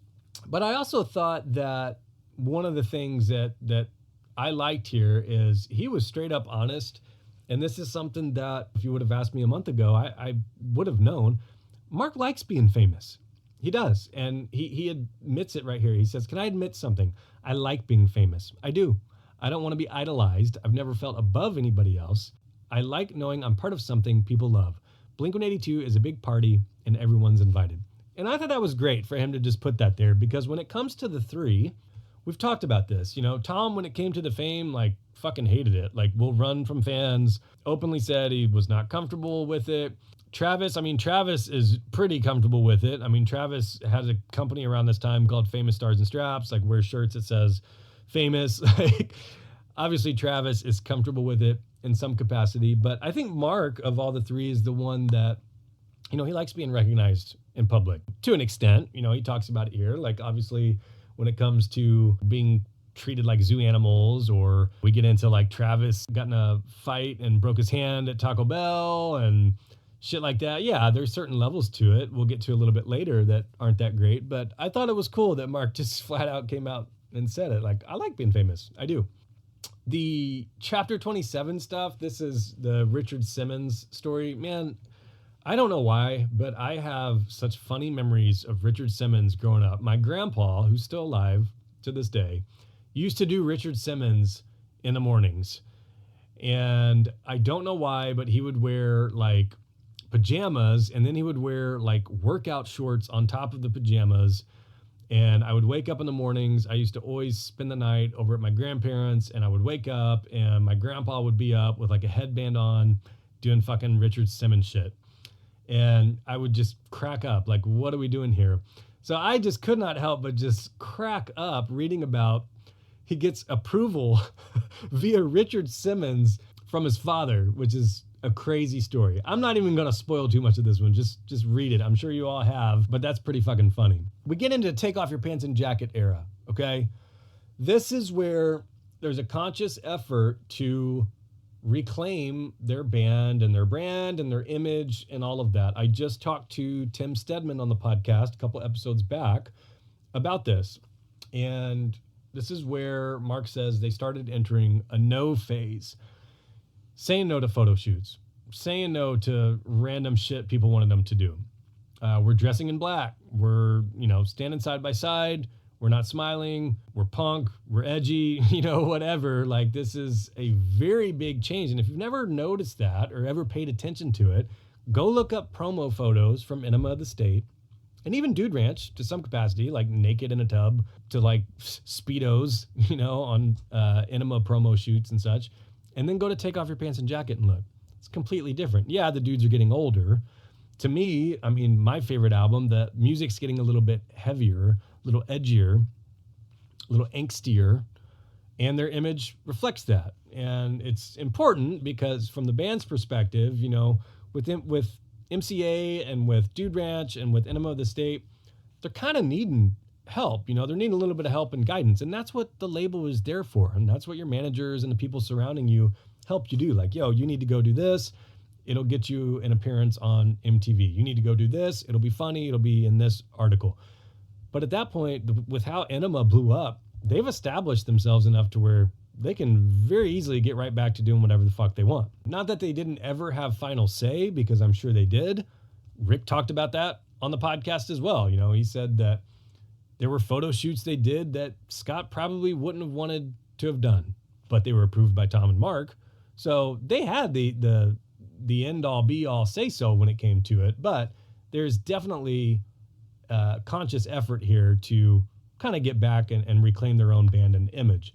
He tells the classic rock show first date story, which is really interesting, to just kind of hear, like, they were so stoked. They had the album all done. They bring in people to listen to it, and they're like, oh, you guys have gone way in the other direction. Like, this is dark. This is like emo. And Rick said on the podcast, he said he was tripping. Here he was, like, he's managing this band. They're like the biggest pop punk, more pop, if we're being honest, from the Enema side of things. And they didn't have that summer classic Blink song. And lo and behold, Mark goes home, writes the rock show. Tom goes home, writes First Date. And the rest is history. It's pretty crazy. We talk about Stay Together for the Kids. And this is a song that it is so powerful, especially live. It is so powerful.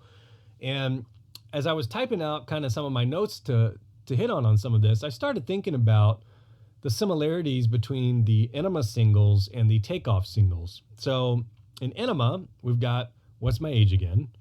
In Take Off Your Pants and Jacket, we've got The Rock Show. Both Mark songs, pretty like summer vibing, like feel good Blink songs.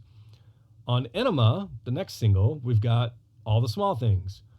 On Takeoff, we've got First Date. Both Tom songs. Both like very much in the pop, like super catchy pop realm. But then the third single from each of these is a very, very dark, heavier song in both scenarios. Enema being Adam's song, and Stay Together for the Kids for Take Off Your Pants and Jacket. It's really interesting to me. If you just look at those three releases side by side, it's like, oh my gosh, like summer Mark song, pop Tom song, and then a darker one in the third slot. And Stay Together for the Kids, obviously it says it right there. They're both from broken homes. This is a heavy theme throughout their lives and career and shaping them from the get-go. But it's something that, as I have friends who, I know friends who have gotten divorced even at our age or stuff like that. But this song has almost taken on a double meaning for us, I feel like, as we get a little bit older, because when we heard it, we're kids. So you're thinking, okay, if my parents get divorced, stay together for us, the kids. Now, a lot of us older, some of you divorced, a lot of us kids. Now it almost takes on a second meaning where you're the parents who need to stay together for the kids. And it's really crazy. I never would have thought about this song until I'm much older and married and with kids. It's kind of taken on a double meaning, which was tripping me out a little bit when I think about that. He talks about the original video to this, happening right around 9/11. It's a wrecking ball coming through the house. Mark's like, there's no fucking way they're going to play this. They tried. MTV's like, no fucking way. Ultimately redid it. Absolutely the right call. We get into the rollout of Take Off Your Pants and Jacket, and it's really funny to me. I'm a big Blink autograph collector, and I think a lot of that just ties back to, when I was a kid, I was always stoked to meet a baseball player or basketball player, athlete or something, get your ball signed. It's a good memory. I always appreciate the timestamp of it. That's a lot of why I kind of collect it, is it's a moment in time. I enjoy, for some reason, just documenting that and particular pieces of time captured and how people sign and how it changes and all that shit. It's just kind of fascinating to me. But as I get a little bit older, I start really kind of paying attention to their perspective of it. And I'm like, man, it kind of sucks. It fucking sucks.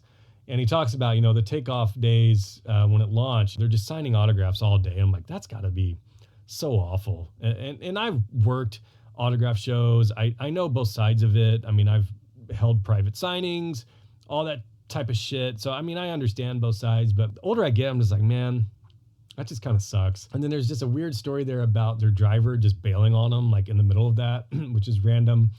We get into, along with the signings, he talks about there's a stalker situation. I feel like I got into this with Dylan Anderson on the podcast from Hi, My Name is Mark. They had a stalker, and that's got to be so fucked up. Especially if you're out on tour. I could not imagine my wife being home alone and looking out, and there's somebody just fucking staring at them, taking pictures, or staring through a telescope or something like that. That would be fucking terrifying. That's got to be a shitty spot because, ultimately, because he said, the cops said they couldn't do anything. Technically, she hadn't done anything. Well, there's probably a little bit of a gap there where if you're rich, yeah, you might have a nice house in a nice neighborhood, but there's a big difference between a nice house, nice neighborhood, and a gated community where these people can't fucking get to, which is next level. So there's probably a period of time for a lot of celebrities or whatever, especially if you're out on the road all the time and you maybe don't have millions of dollars to throw down on a house you're never going to be at and pay for round the clock security. That's got to suck if you're kind of on that bridge there, that little gray area where you've got a nice house and a nice neighborhood, but people can still just pull up to your front door. Fuck that. And then I thought it was kind of funny. They recognized her and Travis called her out at the signing and was like, nah, not signing your CD. We get a couple examples of Travis, being a fucking gangster to some of these people. And I appreciated it. Even with Fat Mike, there's a story he tells. I don't know if I've got there yet, or it may have already passed, but they talk about, Fat Mike was kind of talking shit, maybe in some of their sets or whatever, and came back at one of the shows, and Tom and Mark are talking to him, and Travis called out Fat Mike, a hero of theirs. He'd be like, dude, don't fucking talk shit about us and then come to our backstage. I'm like, Travis is a G. And Travis doesn't forget shit. Travis knows. They talk about the tour and really just some of the pyro and the stage setup. This is where they bring out that famous fuck sign. Mark said he just thought about it driving one day. Literally said they had more fire on stage than any band, including Kiss, Metallica. I didn't realize that. That's pretty crazy. That fuck sign is at Travis's studio. So they had brought it back out on the California tour, and it now resides in Travis's studio. Travis just did a video on Reverb that's like a tour of his studio, and it's fucking sick. But yeah, you can see it there. It's pretty sweet. The pressure. This is a really nice insight into where a lot of Mark's paranoia and anxieties kind of started. And he talks about just the pressure. Like I mentioned it a bit ago, you've got 70 crew members. You've got 200 local crew members. You're traveling all over. You've got 15 semi-trucks bringing you around. And you know what they're all dependent on? Mark, Tom, and Travis. Being healthy, getting along, at least during the show.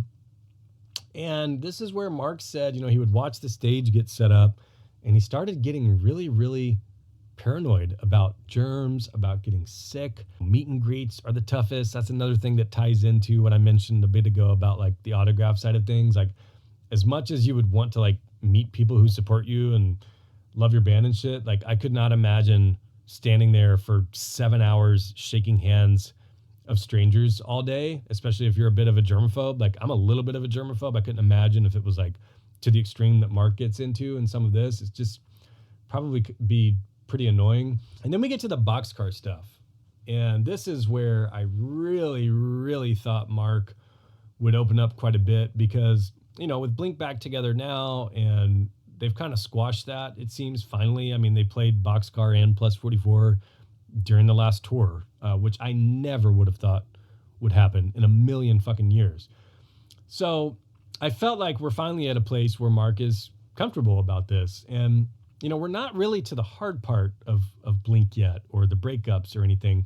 So up until this point, it's kind of like, Mark's dealing with severe anxiety, depression. But as far as band turmoil, we're not quite there yet until now.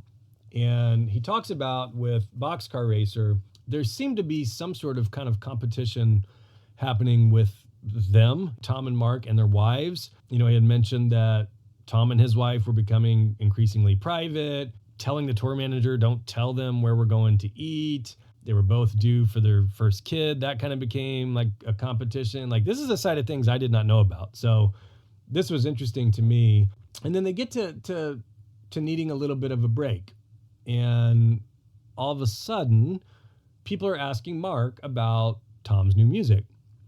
And, he knew that they needed a break. And this is kind of funny how multiple times when Tom says he needs a break, he immediately turns around and starts making music, which is weird. Does the same thing with Angels, we'll get to. And Mark is kind of hearing through the grapevine, like, hey, how about Tom's new music? And then you start hearing, and Travis is involved. And then you start hearing, and Rick DeVoe is managing them, and same label, and same booking company, and Jerry Finn's doing it. And he straight up says, I was heartbroken. I felt betrayed. And this is where for years, I have always said, like, I would have been so fucking hurt and pissed. I totally get it. How on earth, especially if this truly blindsided you as much as this did, I didn't know to this extent that Mark was literally finding out through friends. And I'm just thinking, man, like that has got to be such a shitty feeling, especially while you're on top of the world. Like it's you too. Like, Tom and Mark, like they're the ones. Obviously, Travis brought that new dimension in with the past couple albums, but it's like at the heart and soul of it, building it up and all these years, like it's Tom and Mark. Like they were the best friends that made this thing happen. And all of a sudden, wait, you need a break, but you're in a different band. And then Travis, so, Mark's looking around. He's like, I'm the only one who's not in this picture. It's literally our whole fucking team except me. And I think about it, I take it to the next level. I'm like, Tom recorded bass on that album. It's like, they didn't even have a fucking bassist. It's like, what's going on here? And, he gets to the point where he says, he and Tom were talking about it. He said, you said this is you and David Kennedy writing acoustic songs. This is everything Blink-182. Everything except me. How'd you think I'd feel? And I was just thinking, damn, like, man, what a slap in the face that had to feel like. I try to understand both sides of everything. I try to be fair on all sides of everything. And, from Tom's perspective, I don't think there's any doubt that Tom felt like he wanted to explore different sounds that maybe could not work in Blink-182.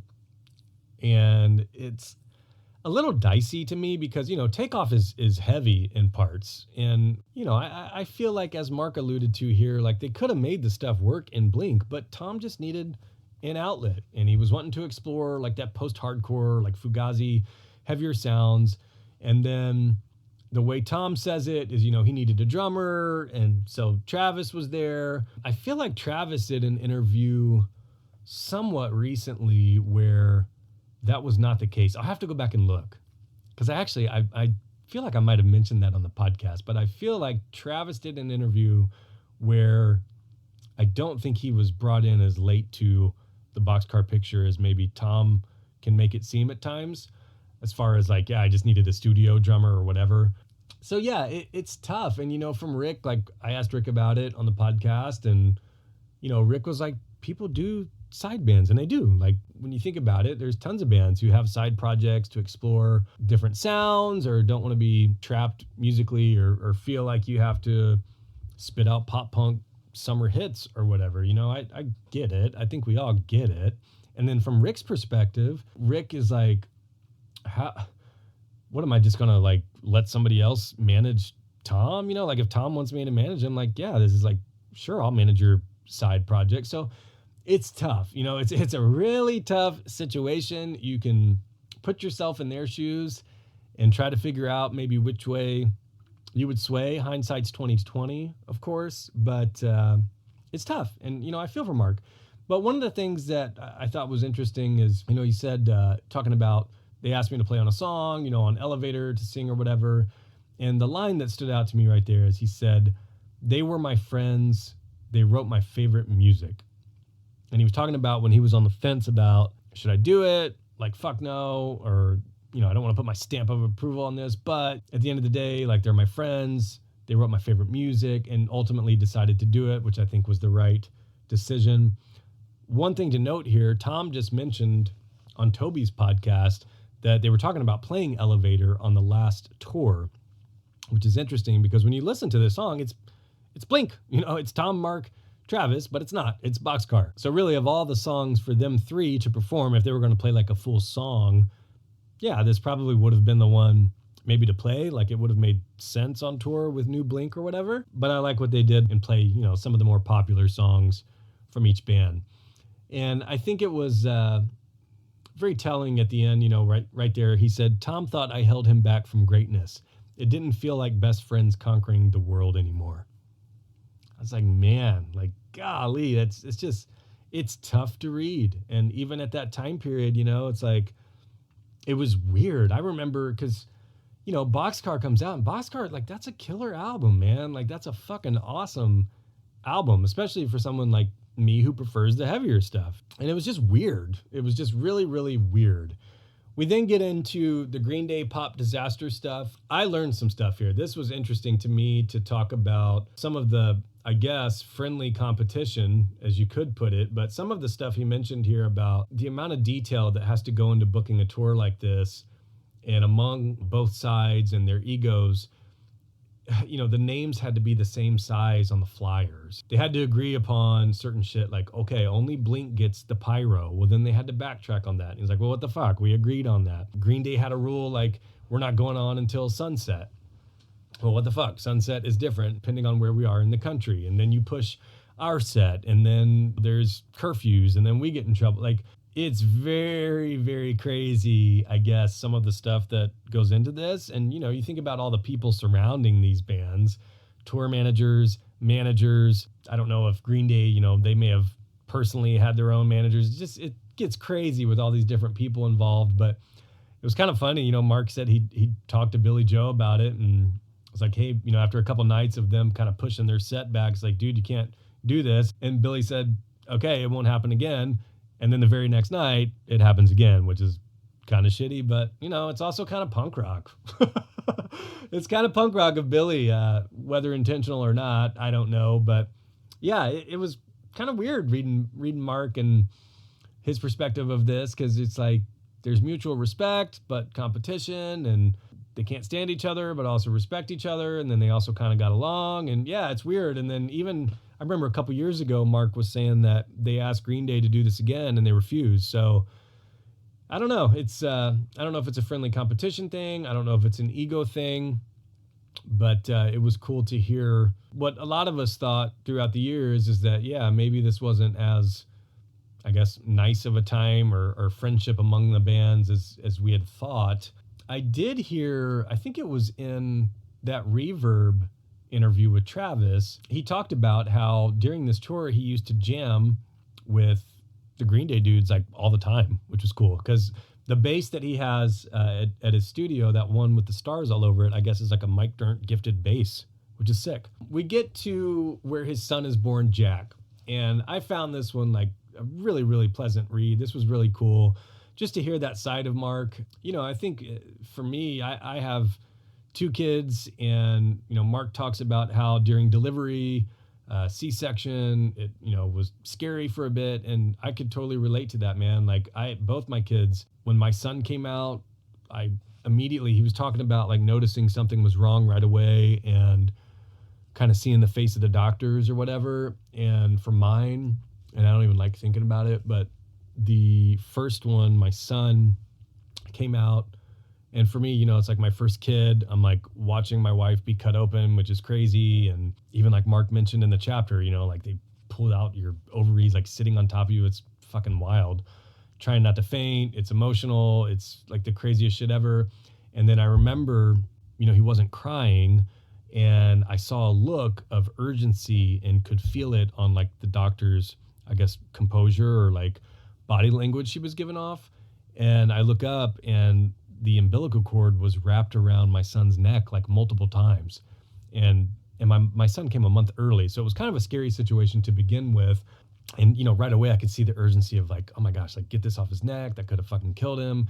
During what she told us afterwards is actually, if it would have been a natural birth, there was a pretty good chance he could have been strangled, which is terrifying. And yeah, it's just, you know, to relate to stuff like that on a human level, just talk, you know, when he's just talking about firstborn kid and just some of the anxieties there. And I thought it was kind of ironic when he's talking about, yeah, it's like, is this a mistake? Like, am I supposed to, like, you're trusting me with this baby right now? This is crazy. And, you know, the same thing happened with my daughter a couple years ago. You know, my daughter was planned C-section, just like he's talking about in this chapter, and comes out and isn't crying, is like purple. And long story short, like not to share too much, but like was in the NICU for like a month, like 5 or 6 weeks, which is crazy, man. Like, you know, you go through like the 9 months leading up to that, which is a whirlwind. And then the day comes, it's a scheduled C-section this go around, off work, you know, and then to have something like that happen. And then for me, like for us to leave, like without our kid was so weird. And then for me to go back to work, like how do you just go back to work when like my kid's like in the NICU, you know, and I'm like running over on my lunch break. So it was crazy. And you know, I really, I thought back to this time period, and, you know, this is a time period where I was talking to Mark like quite a bit. And it's always weird for me because I don't ever want to like brag about that, you know, like to me, it's just like, I don't know. I struggle to even put it in words at times. It's like, I kind of have this fine line where, yeah, I'm like Blink-182 podcast guy, which is kind of weird at times, even for me. But at the same time, it's like, yeah, especially like during this time period, I was talking to Mark like quite a bit. I was playing video games with Mark like all the time, like genuinely felt like I was a friend of Mark. And this is years where it's not Blink. Like every time I talk to Mark, like we never talked about Blink ever, which is crazy. It was just more like talking to my video game friend buddy as opposed to like Mark from Blink. And this is during like COVID and cancer and like the years after, and, you know, Blink hadn't played in years. And thinking back to this time period, Mark had texted me multiple times, like asking about my daughter. He was like one of the first ones to ask me about, like checking with me, like, how's the kid? And now reading this chapter, I kind of know why. You know, I didn't know why. I just thought it was like my friend asking me about how my kid's doing that maybe knows something's not fully right. But kind of hearing his perspective and reading it on how he was with Jack here, it really made me kind of understand why maybe that, I don't know, maybe freaked him out a little bit more because he had been through it, I guess, if that makes sense. So I thought that was really interesting. I remember a couple years back, somebody I think on stream had asked Mark, do you have any advice for being a parent? And he said, just do your best. And he meant it, and at the time I was like stressed out with kids and starting family and all that stuff. And that's one of the things that has always stood out to me is like, yeah, just try your best. Like there's no, well, there probably are, but there's no book that you just read how to be a dad, how to be a good dad. It's like, we're all like just trying to get through our days and stressed and working, trying to be happy and like hopefully be a good person. And at the end of the day, it's like, just do your best. There's days where like my kids and family are just stressing me the fuck out. It's madness. Like it feels like utter chaos at times. But at the end of the day, it's like, you know what? If you're trying and you're caring, that's all you can do. That's all you can do is try your best. And ultimately, if you are, you're probably doing quite a bit better than a lot of folks are who truly don't care, which is, sad, but that's a whole other side of things. We get to Untitled, and this is where the band's established enough to really make the album they want at this point, and they can take their time. They both have young families. They can do it from home. Untitled cost $1 million to make, which is interesting. But the thing that stood out to me is they finally turn it in, and Tom at the end, he says, I hope to God I never have to go through that again. And Mark just didn't get it. And, Mark was alluding to the fact that like, oh my God, we just made this masterpiece. It took us forever. Like we fought to get more time. We did it our way. And like Tom, the first thing that comes to his mind is like, Jesus, I don't want to do that. And it just starts to show like, we've seen it already. We all know it, but it's like Mark and Tom can be complete opposites at times. And that's part of why they meet in the middle and the shit works. But there's classic examples like this that just throughout the book where it's like, gosh, they could not be any more opposite on their approach to some of this stuff. He talks about a life-changing event, skipping a couple chapters here, but he talks about going to Nepal on a jungle trip. And I did not remember this. I need to go back and see. I don't know if this trippin' Cameron Diaz MTV documentary thing is on YouTube or whatever. I don't remember this, but he talks about how he left his anxiety there, which was a really big deal. I mean, this is life-changing for him. And this is really, though, where some of like the darker stuff starts to happen. Like he talks about being on a sketchy helicopter. That same helicopter crashed just 2 months later.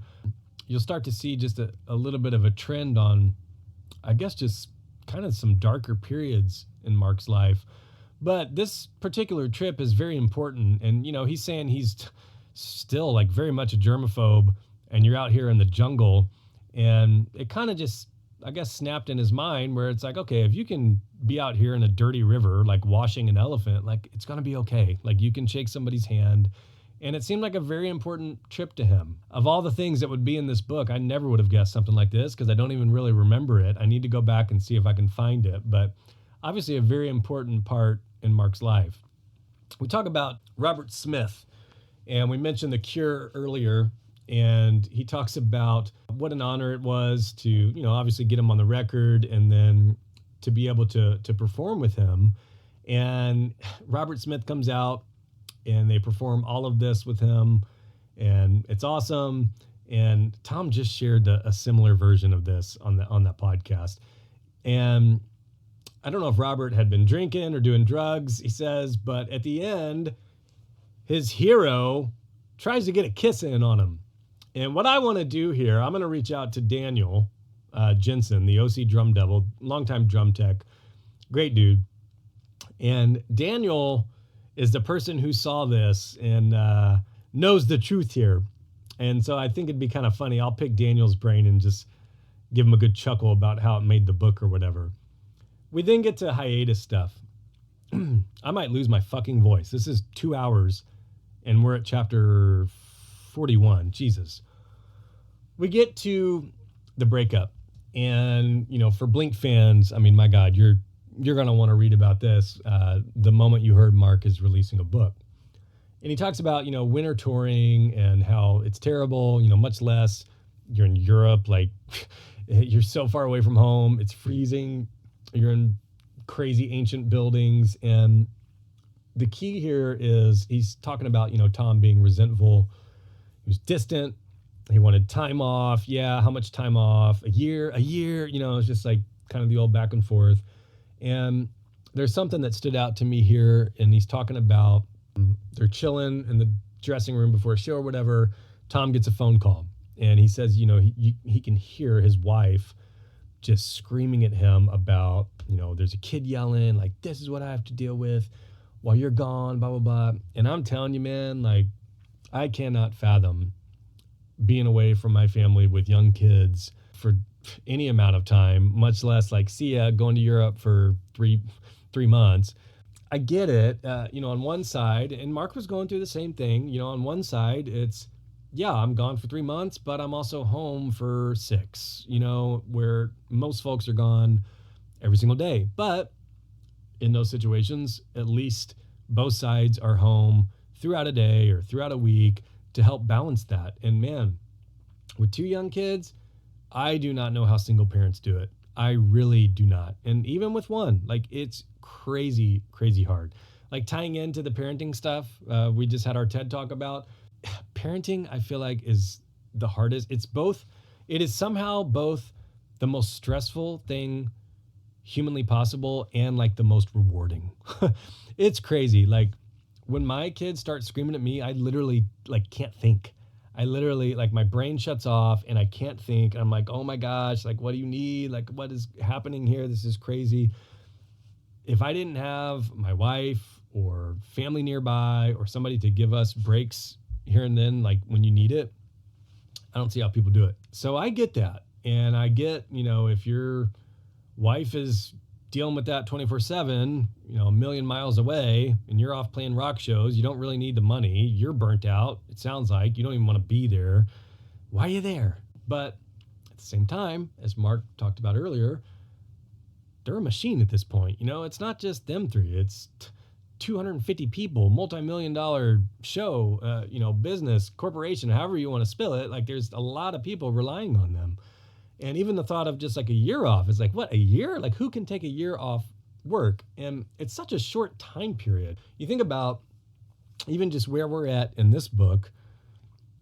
Blink, I mean, all things considered, shows, we're talking like any amount of money or any amount of like shows coming in with crowds, basically 95 through 98, kind of a wash. Like, they're not balling by any means. And then 99 through 03, you're talking 4 years, like 5 years, maybe. So it's like, yeah, you got to strike while the iron's hot. Like, Travis and Mark are like, oh my gosh, we just made this masterpiece.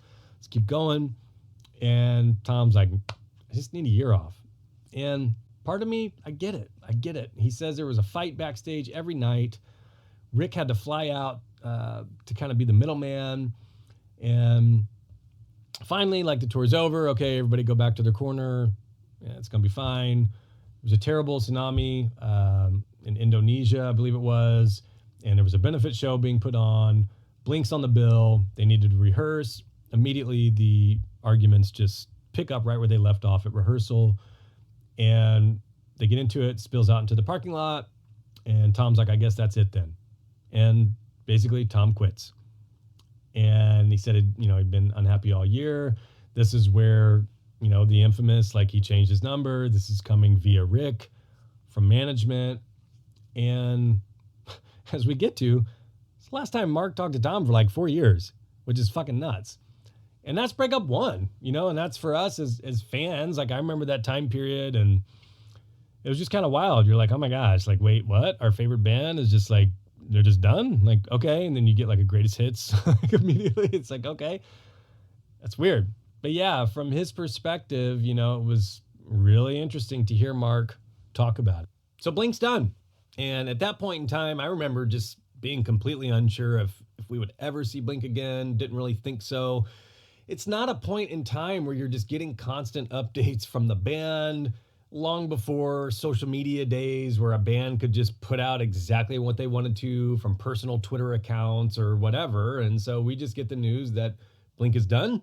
And that's kind of what you're thinking at the time. And what I love about this chapter is he's talking about how they had to split the companies with Atticus. And even in the second breakup, I remember him talking about being a legal divorce, more or less. But he says he lost everything. He said he lost his best friend, his direction, his confidence, sense of self. He was always Mark from Blink-182. What is he now? That's a crazy thing to think about. And that's something that, at that point in time with where I was in my life and my age, and I'm not thinking, oh, how is this affecting each band member personally? You just know your favorite band's broken up and you're not thinking too deep into it at the time. So it's really interesting to hear Mark's perspective on this. And when you think about what he was probably feeling, it's like, yeah, all up until that point is just grinding and making music with your best friends and touring the world. We've hit on a little bit just being out on tour, friends everywhere, new locations, everybody's excited to see you basically wherever you go. And all of a sudden it's all just gone. And you and your best friend literally can't even talk. And it's crazy to me that just straight up didn't talk for 4 years. That was the last that he had heard of Tom, is basically in that parking lot. So now it's like, what's next? And I thought it was interesting how he said he couldn't even hear their songs in stores. He would have to leave, which is like, damn, like that just painted a picture in my mind of just how hurtful it was for him to even think back to that time period or be reminded of Blink, even just by a song playing in a random store. That's pretty wild. And then he notes he started finding comfort in suicide, which sucks. This is really the start of pretty dark period for Mark. These next few chapters, it's one thing after another of just really shitty times, to be honest. And he says, I wasn't me anymore. I didn't know who I was. And this is a time period where, he's really trying to figure out, like, what's Mark without Blink, which is difficult when your whole 20s, that's you. That's all you've ever known. This is their life, which is pretty wild. Chapter 43, we get to plus 44. And it's kind of funny. I was thinking, okay, plus 44 might line up perfectly with chapter 44. We were one off here. But he starts it off. This is a great Easter egg for those that, love that album and how it kicks off. He says, I woke up at the end of a long, dark, lonely year that was bringing out the worst in me. So that's another great Easter egg drop where if you're a Plus 44 fan or know the album or know that song, that's the first line on Lycanthrope from the Plus 44 album, which is one of my favorite albums of all time. So I love how he does that. If you're a hardcore fan, you'll pick up on that right away. If you're a random person who buys this at the airport, you may not catch that, but it's cool for the hardcore fans for sure. He talked about The Adventure being a Blink demo. I had known that prior. It's still pretty crazy to think about. Of all the Angels and Airwaves songs, for me, The Adventure is probably still the GOAT. And then this is where we start getting the split of Angels and Airwaves. We start getting the Plus 44 stuff with Mark and Travis, and the fan base was really taking sides. I was pretty split down the middle. Like, I loved The Adventure. I loved The Gift. There were several songs on that We Don't Need to Whisper album that I really enjoyed. I was very, very supportive of Mark and Travis with Plus 44. Like, I absolutely adore that album. I think lyrically, it's some of Mark's best work. It's super honest. And the way that album kicks off with the line we just mentioned, I had always thought that was exactly how he was feeling at the time, because they did take a little bit of time off. And then Mark and Travis decide to continue to start writing music. And then, that line basically just kicks off what is an incredible album, but honestly, a pretty dark period in Mark's life. It's funny.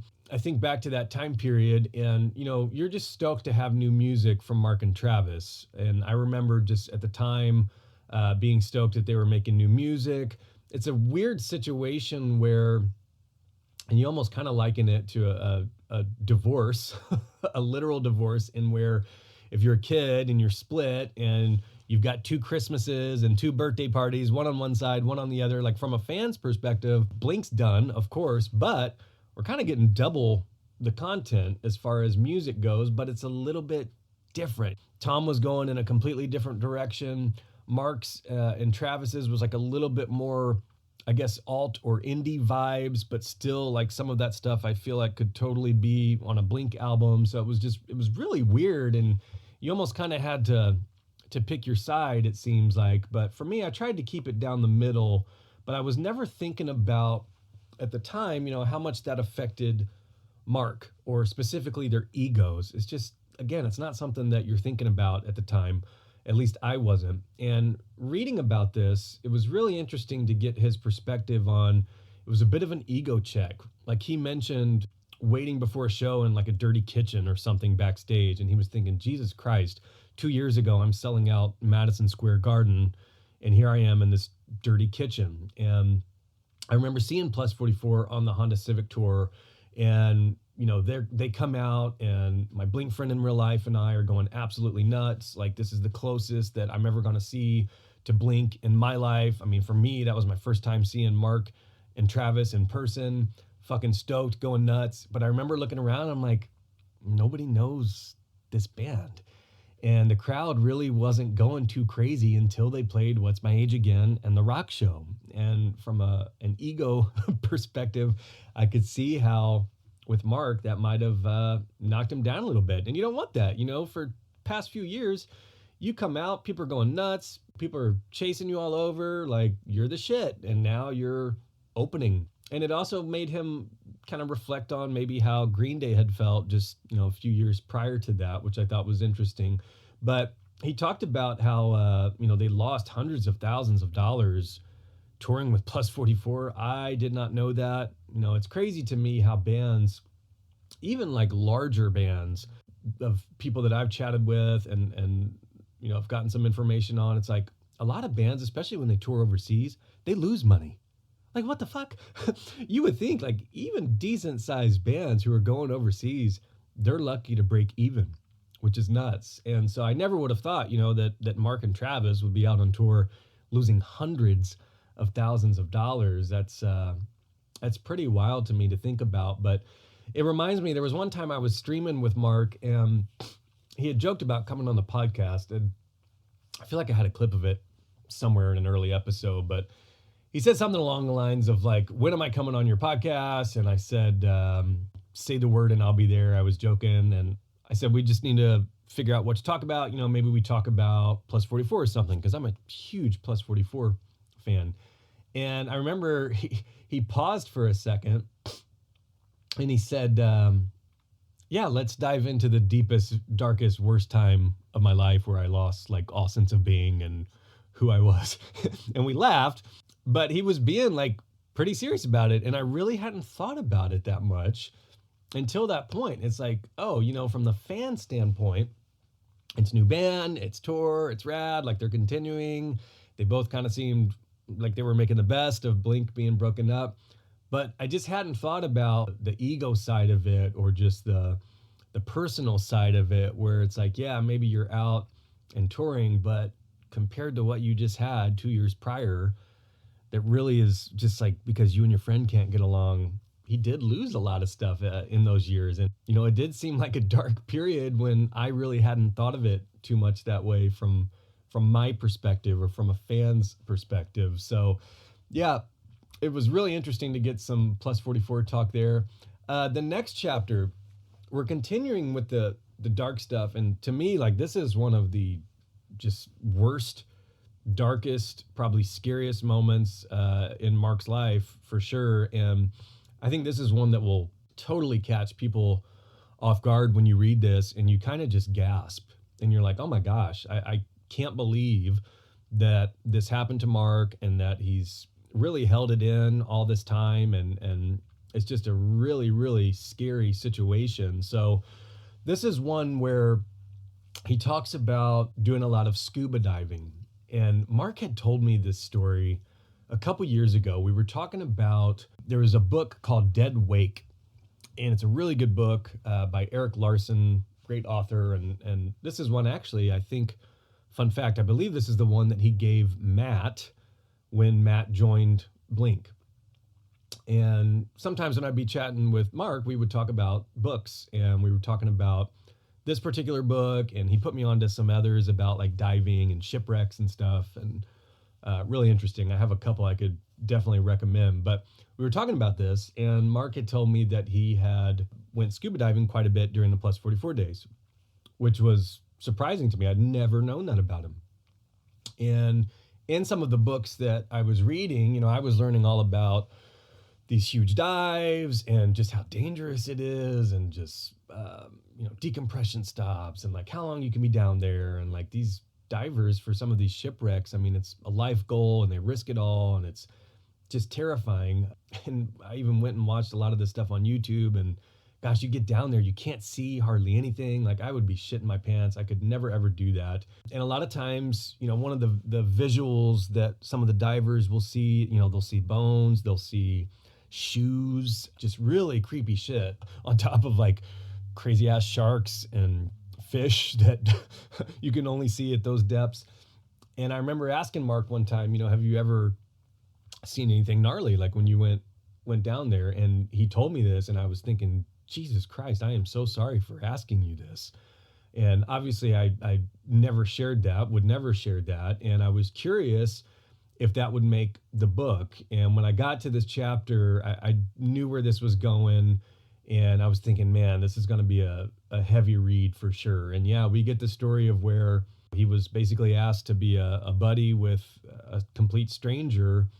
And just in the blink of the eye, she disappears, and lo and behold, made a fatal error in some sense, and was found later on. And then that visual that he said where, you know, he can still picture her arm hanging, is just terrible, man. And I think about, you know, what that would do to a person.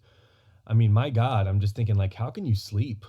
And then you start thinking about, like I remember thinking about like the Bottom of the Ocean song. Like, is that influenced by this real life story or situation? And, you know, I hoped that in some sense, really this whole book was therapeutic for Mark to get these stories out, and just to hopefully have some sort of weight lifted off of his shoulder. But it's a really fucked up, dark period of time here where it's just like tragedy after tragedy after tragedy, which is just nuts. So yeah, I think of all the chapters in here, I mean, there's a lot of stuff that's really, really surprising. And I'd be shocked if many people, if hardly any, knew this one coming into the book. Really fucked up situation there. We stay with this theme of death that seems to be following Mark, and Jerry Finn dies of an aneurysm like way too soon. And it just sucks, man. Like Jerry is somebody that, gosh, I wish back then the fan base or whoever was just trying to get in contact with him and like just chat with him, like just seemed like the raddest dude. And when you talk about their most iconic albums, even with side projects of theirs, like he was the one there. And even with Alkaline Trio and Green Day, and like the list just goes on and on. Like what an absolute legend. And to just be at lunch one day and boom, done, coma, done. Just the worst, man. I just hate that. So he had said, you know, if there was a fourth member of Blink-182, this was him, and it was Jerry. And so for him to just pass away suddenly, I can't imagine what they were feeling. And then he did say here, you know, Tom didn't come to the funeral, and I hated him for that. So even during these years where they have gone their separate ways, I mean, it's still heavy. It's still something that Mark is thinking about and bothering him, as it would anybody. You know, you guys have been together for forever. It's pretty wild. He talks about witnessing a plane crash, seeing a dead deer, like driving around. It's so weird how death seemed to be following Mark and he's picking up on it. And as somebody who he's saying, you know, is struggling with suicidal thoughts and dark thoughts and intrusive thoughts, gosh, this stuff just keeps happening to you. And you're probably looking around like, what the fuck?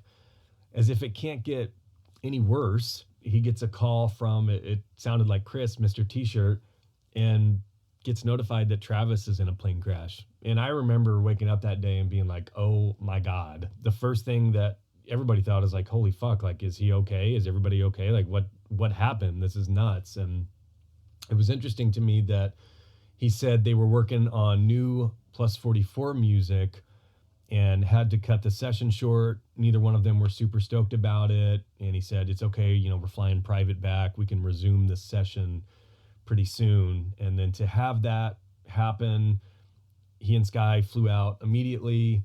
And then ultimately, you know, this ends up tying in with the theme of this new era is, you know, why does it take planes falling out of the sky for them to get back together, to be on the same page? But what happens here is, you know, Tom calls him for the first time. He said it had been 4 years since they had talked to each other at all. And so through tragedy, this is what leads to the reunion era. And he says that they had met at Travis's house and they had really come to the realization that they missed Blink. Let's start slow, get in a room, kind of see what happens. They get the Grammy invite, which it was interesting to read their perspective of this and his viewpoint specifically, because I didn't realize just kind of how rushed this was. And the whole day just started off shitty. They didn't look like themselves. Did anybody care? Travis was super late. Everybody was late. And yeah, just in hindsight, it's just that behind the scenes stuff that you just don't know. You know, for us, it's just like, oh my God, Blink's on stage at the Grammys. They're announcing a reunion. Like Travis is in a sling. It's kind of crazy, but we're all stoked that, you know, the band's back together. When it comes to the neighborhood stuff, I really appreciated his honesty on a lot of this era, because I think in the fan base's mind, we've always kind of known that the band seemed a little disjointed during this time period. You know, if you listen to Neighborhoods, there's stuff that is just clearly Angels and Airwaves influenced. We had always kind of heard that nobody wanted to listen to the final mixes. Tom was just in it for the money. There's stuff on there that Mark recorded his own guitar on. You know, there's always been this stuff kind of flying around in Neighborhoods and reunion era lore. But to have some of this actually confirmed by Mark, pretty honestly, on some of this stuff, I was really kind of surprised. These next few eras, Tom does not come out of these looking too great, to be honest. And, you know, they're all at a point now where I'm sure anything in this book he would read to Tom, or Tom has a copy of it. I'm sure he can read it and ask him. I think we're all past that, which is good. But yeah, I mean, he was kind of pissed at Tom on a lot of this. And you can see like the tension there amongst the three and during the sessions. And they were talking about how they self-produced. It was a mess without Jerry Finn. One thing I learned is that Tom wanted to retire Angels and Airwaves. He and Travis kind of persisted that he shouldn't. Tom didn't want to do both. I thought that was surprising. I guess in hindsight, maybe not too much, because Tom juggles so much that he notoriously says he only has time, you know, to juggle one band at a time or whatever. I just heard him talk about that on Toby's podcast. Understandably so. I mean, it's kind of tough to balance those two bands, but it's interesting. He says that Blink is Blink, AVA is AVA, and Tom is Tom. One of the themes of this podcast, anytime I've ever chatted with somebody who has met Tom, worked with Tom, knows Tom, the way that they describe him is Tom is Tom. And even in my few conversations with Tom, that's what I get. Like, there is nobody like Tom. He's so unique. And to have this straight from Mark, Tom is Tom, there's no better way to put it. There's really not. There's a point here during the neighborhood stuff where Tom had flat out just said, you know, if you don't like my ideas, why am I here? And I'm sure that's a little difficult for any band, much less one where 2/3 of the group maybe have a certain idea of where the band should be going. And then you have Tom coming back from 4 years of Angels and Airwaves, which is so drastically different than, you know, pop punk sound that they're used to or whatever. And I can kind of see how that would cause issues. And without a fourth person there, like a Jerry, somebody who has the mutual respect and knows how to talk to each member of the band, when you have a proper producer, and that's a unique skill set, I liken it to a coach. A lot of times a coach in sports, whether it's basketball, baseball, whatever, a lot of times their role is really just managing the egos and knowing the best approach to getting the best out of each person on the team. And that's different for everybody, just like I'm sure it's different for you. You know, if you have a boss and he's managing 5, 6 people, the way that you may need to be pushed or asked about something, direction you would need can be completely different than your coworker. It's the same thing with bands. It's the same thing with sports. There's some people who you can be a little bit more personal with. They won't take it personally. There's some people who react better on a team when they're getting yelled at or under pressure. There's some people you got to take to the side and talk to in a softer tone and be a little bit more like level-headed with and face to face. So it's fascinating to me, especially nowadays with producers, like the amount of stuff that a producer handles these days, where they basically like can write songs and have to even fucking help like track and all that shit. It's kind of wild, all the hats that a good producer has to wear. But I think in this situation specifically, they probably noticed pretty quickly that, man, this is going to be different without Jerry. And then when you have Tom coming in with Angel stuff, and maybe that's not where they want to go, or it just doesn't sound like Blink, it could be kind of weird. And I think there's moments on that album where, you know, you have like an Up All Night, or that riff started Untitled Days, but I think that's a kind of a good combination of it. But then you have like a Love Is Dangerous that's so clearly could be an Angels and Airwaves song to me. You have a Heart's All Gone, you know, that could be totally a Plus 44 song to me. So it was divisive, and I think you can hear that when you listen to that album. There was a tour that was pushed there, and I had learned in this book that Travis was the one that came out and said, look, we shouldn't do this tour. We're not ready. We basically need to postpone this until we are.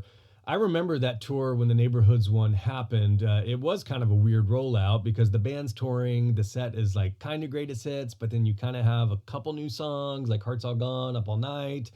Kind of weird, but then the stuff here about the behind the scenes stuff really surprised me. He talked about the Neighborhoods tour being the hardest, most brutal tour they had done.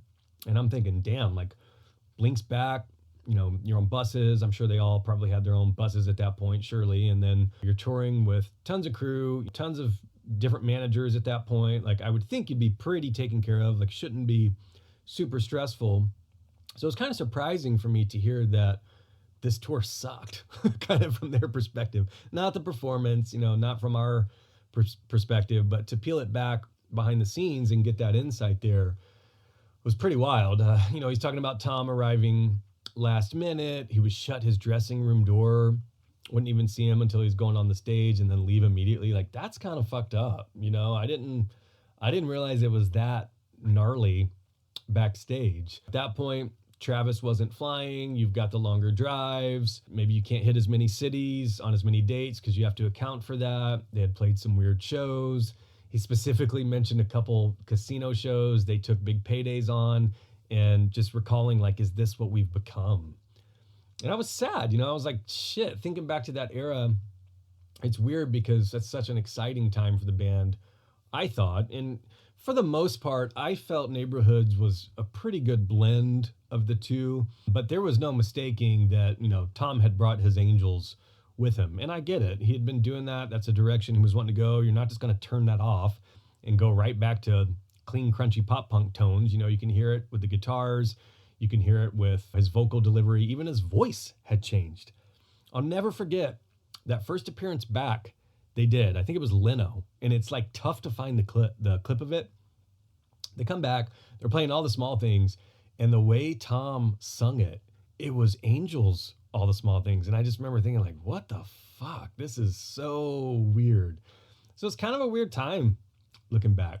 We did get the proof here that Tom didn't listen to the mixes. I didn't realize that Travis was kind of delaying that. So just weird vibes all around with Neighborhoods. The Dogs Eating Dogs and the Mod Life stuff, it's really a continuation of this couple years of just weird vibes, weird era here. They were talking about finding a new label, and this was really an eye-opening conversation that they had with somebody from a label, where they're sitting there, they're shopping, they're trying to find a new label to put out new music on. And Tom's saying, tell me about the action figures, the coffee table books, the art installations, an animated series. And he says, music is the easy part. We can write hit songs in our sleep. We could take a shit on a CD and people will buy it. I'd give away our music for free just to capture people's email addresses. And I was just like cringing for Tom, but I know how Tom thinks, and he's in his mind, and he kind of is like ahead of the curve. Like he's thinking like, bigger, like what more than music can we get? Fans and money coming in like different ways. The music industry's changing. But, from Mark's perspective, he was just sitting there like, is he really fucking saying this right now? Like, are you fucking kidding me? And again, it's just a completely opposite feeling among just them two of how they should be handling their own band. And it's crazy. And he mentioned that, in his mind, that it was basically the commodification of Blink, where it's, this is Blink, the corporation now. This isn't Blink like just making new music and having fun with your friends. Like it's a totally different vibe.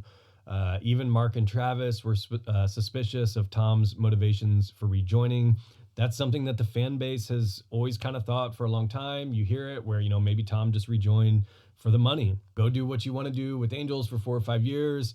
When it comes back time to go out in arenas, play massive shows, get huge paydays, rejoin Blink. And, really reading Mark's perspective of this, it kind of confirmed some of that for me. And I wasn't quite sure, this very easily could have went the other way. When I read this, I'm like, oh no, Tom was great during this time period and everything was fine. And that's just fiction that the fan base has made up.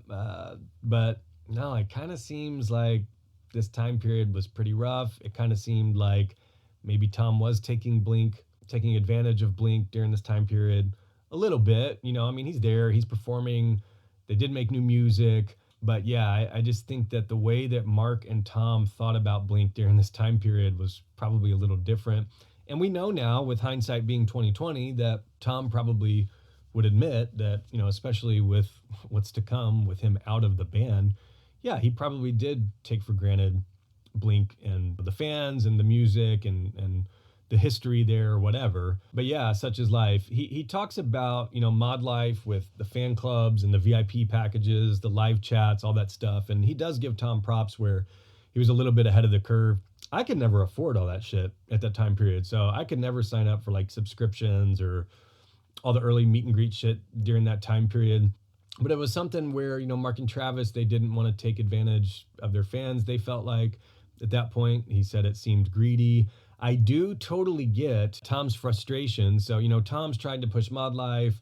He's got this vision. He's trying to get bands to sign up for it. And then from his perspective, it's, okay, how can I sell this thing or pitch it as this awesome, groundbreaking thing for bands when my own fucking band isn't even on it?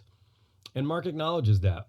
And I think that's a fair question. If I was in a band and Tom came to me and he's like, hey, we got this great package. You can talk to your fans. You can get $5 a month from each fan and do a little video. It's like, okay, that's great. But why isn't Blink on it? Like, why isn't your band on it? So I could get that frustration, but it's like at that point in time, Blink's so big and there's all different sides, different managers.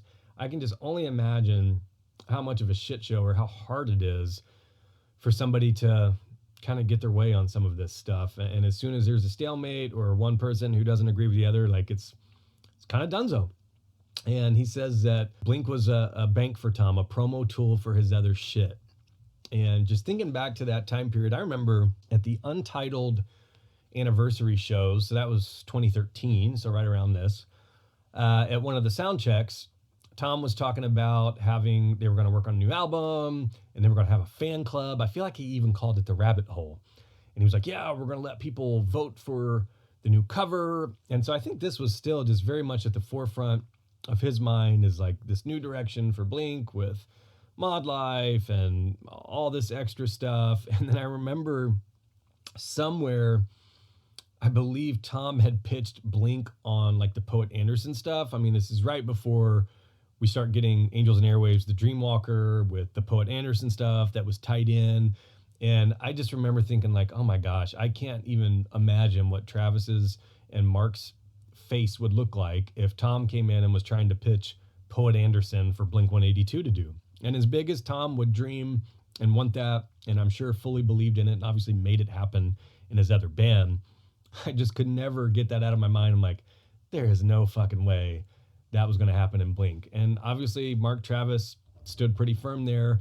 And then from Tom's standpoint, this is really where he probably starts checking out of Blink at this point in time. Similar to where when Scott found out that they weren't going to go to Epitaph, Scott probably mentally checked out at that time. I mean, he said so in that book. I suspect, at this point in time, Tom's probably realizing like, this isn't going to fucking happen. Like, they don't get it. And I'm just going to have to do this on my own, like whatever. And then obviously we start getting into the second breakup. In between there, and this is a time period that I do recall in some sense, is, Mark moved to London with his family and had just said that, it was peaceful out there. They wanted to raise Jack out there at least for a couple years, kind of give him a different view of life. And I did think that it was comforting. He said, eating your own raised eggs and honey is pretty fucking peaceful. And I bet it was. I've never been to London, but I can imagine, especially if you don't have to worry about money or whatever, if you take your family over there and you're out at the countryside and enjoying life, you're raising your kid, don't have too much stress at the moment, I'm sure it was probably a pretty cool time period for Mark. And I think they ended up staying a couple years at least, when the initial plan was maybe just one. So I definitely remember that time period, because I was like, that's kind of crazy. Mark doesn't even live here. He's living out in London. He was posting pictures of being a beekeeper and shit. But yeah, I thought that was kind of cool to put that in there. We get to the second breakup, and there's that famous Reading 2014 performance where people had always thought Tom was drunk. Tom did say he was super drunk. I actually just found out in that Toby interview, I didn't realize Tom drinks before every show a little bit. And he said that in 2015, they did have plans for a new album. They did have some song ideas, and they had a producer lined up. I didn't realize that. I don't think I've ever heard who that would have been, but that's interesting if they had all agreed upon somebody. And he said Tom kept changing his mind. First it was Tom wanted to tour, then he only wanted to record. Then he didn't want to do either, then he was out of the band, then it was canceled all, then he wanted to do one, and it was just fucking ridiculous. And I thought it was interesting. He says he was out at Universal, and all of a sudden he and his entourage randomly run into Travis. And this would have been, I guess, probably December 2014. And he runs into Travis. And it's like, hey, you catch up. And it's one of those things where it's like, you think in Blink, they're in a group chat chatting every day, keeping up with. But when people get older, it's like you're dealing with family stuff. You're off doing your own thing, especially during downtime or whatever. And then you reconvene and book studio time and then put the machine back together and get a tour together, and is what it is. But it's kind of interesting to think during this time period, he's almost surprised to run into Travis and catch up with him and have a brief conversation, what's up with Tom. And he ultimately ends the year by being emailed by Rick that, hey, Tom is calling off any work pertaining to Blink for an indefinite amount of time. And he says, I know how this one goes. And this is just such a weird time period for the band, man. Like, this is where they have the music stuff coming up. And, that was Travis's music and tattoo festival. Blink's scheduled to play it. Tom is saying he can't commit. Like, there's a weird time period where they're kind of like going back and forth a little bit. And ultimately, we get Skiba filling in, which is something I never would have thought in a million years.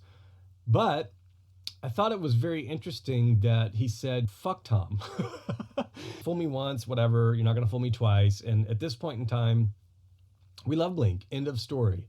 And he did point out that, both breakups sucked. The first go around, they chose to stay quiet, to take it all in. This go around, they were going to be vocal about it. And he said this time, he admitted, which was nice, he said, this time I at least felt strong about it, being vocal, like, we want to continue Blink. And man, I was just rallying around him. Like, I was just so happy. And to be honest, I was just kind of sick of, and this is probably the narrative that, I had just kind of picked up on, but I was like mad at Tom, it's like, whatever, dude, like, really, you can't commit 2 or 3 months a year to being in this like super famous rock band where you make a shit ton of money. Like, you really can't do 2 or 3 months of that. Like, fuck it, let's go. If you don't want to be in Blink, like, I love Blink. I was supportive of this from the get-go. And it was interesting to hear, they talked about who they could find. Really the only person was Skiba. That's the infamous, like, meeting up at Crossroads, asking Skiba Skiba is like, oh my gosh, you guys got to be joking. Ultimately agrees. They did the warm-up shows, and he said it felt validating, like the crowd's chanting Skiba. And I remember this just so well. It's crazy to me. This is 10 years ago, but they had the "Who the fuck is Matt Skiba" shirts, and I just remember being stoked, man. It's like, I just want an active, happy Blink. And my God, how long do we have to sit around and wait for Tom to be ready? Like, if Travis and Mark want to get out and do their thing and Tom wants nothing to do with it, like, fuck it, let's go. Like, let's see what Skiba can do here.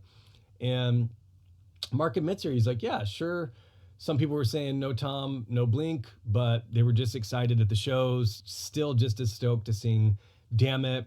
And yeah, I get that. This is, if you thought Angels and Airwaves and Plus 44 was a split amongst the fan base, this one was pretty crazy. And I get it. I think to some extent, you know, I can totally understand. Like, if you don't think a band should continue without a member, obviously in this situation, being co-frontman and just the one guitarist, it's really, really tough to try and replace somebody like Tom. As we just mentioned, Tom is Tom. He's literally like, there's no one like him on this planet. So to begin to try and fill those shoes, to even mention it, just seems crazy. But at the same time, my thing was like, if they're happy and they're doing this and Tom wants nothing to do with it, especially at this point in their career, it's like, let's go. Like, let's just fucking go. And it was funny at the time, you know, you have people really just talking like mad shit in the comments with everything. And it was pretty gnarly time period, to be honest. But I remember going to, you know, shows, and I'm looking around, I'm like, there's 15,000 people here. Like, this is fucking sold out show. Everybody's having the time of your life. I'm having an amazing time. It's like, no Tom, no Blink. Like, really? Because I'm right in front of Blink right now, and it's pretty fucking rad. And this would not be taking place if it wasn't for Mark and Travis having the balls to continue Blink without Tom. That was my perspective of it. Now, I've always been supportive of what Tom wanted to do. I was very supportive of To the Stars early on, like, loved the Dreamwalker. Part of Tom's side to this, I remember at the time, was he put out a thing saying that basically he was handed a contract where he couldn't put out any Angels and Airwaves stuff or like any other stuff. And, you know, I've yet to see that service or fully read that. I mean, I don't doubt that maybe there was something where the label or whoever they were signing with was like, hey, for 2 months or X amount of time, if we back a new album, Blink album, we don't want side projects released. That's pretty common. That happens. Understandably so. I mean, if you pay a shit ton of money for a band and you're promoting and putting tons of resources behind their album, you got to give that a little bit of time to be the big push. You wouldn't want like one of the main members to release something the next week and really kind of either half-ass the main promotion or not push it or care too much about it to its fullest extent. So I get it. You know, from Tom's standpoint, I feel like he maybe felt boxed in. And at that point in time, like, they've all earned the right to do whatever the fuck they want. And it just seemed like Blink needed to continue without Tom, and Tom's getting heavy into To the Stars and the multimedia. And this leads into like the UFO stuff. And it was just like, that's what he wanted to do at that period in time. And if that's what you want, like, go for it, but don't hold them back. And I don't know how personal Tom took it. Like, at the time, you know, he released his Demos album and they had kind of spouted off a little bit in the press back and forth. And, you know, he had his thing where he said, like, I couldn't find the time to commit, which is probably accurate to some extent. I have no reason to not think that, but the fan base was pretty divided. But I do think that it was important for Mark and Travis to continue there. I don't think we have where we are today without that. And I think one of the things that stood out to me in this chapter is he says, it was then that I started to fully understand the greater importance of Blink. It was bigger than the three of us.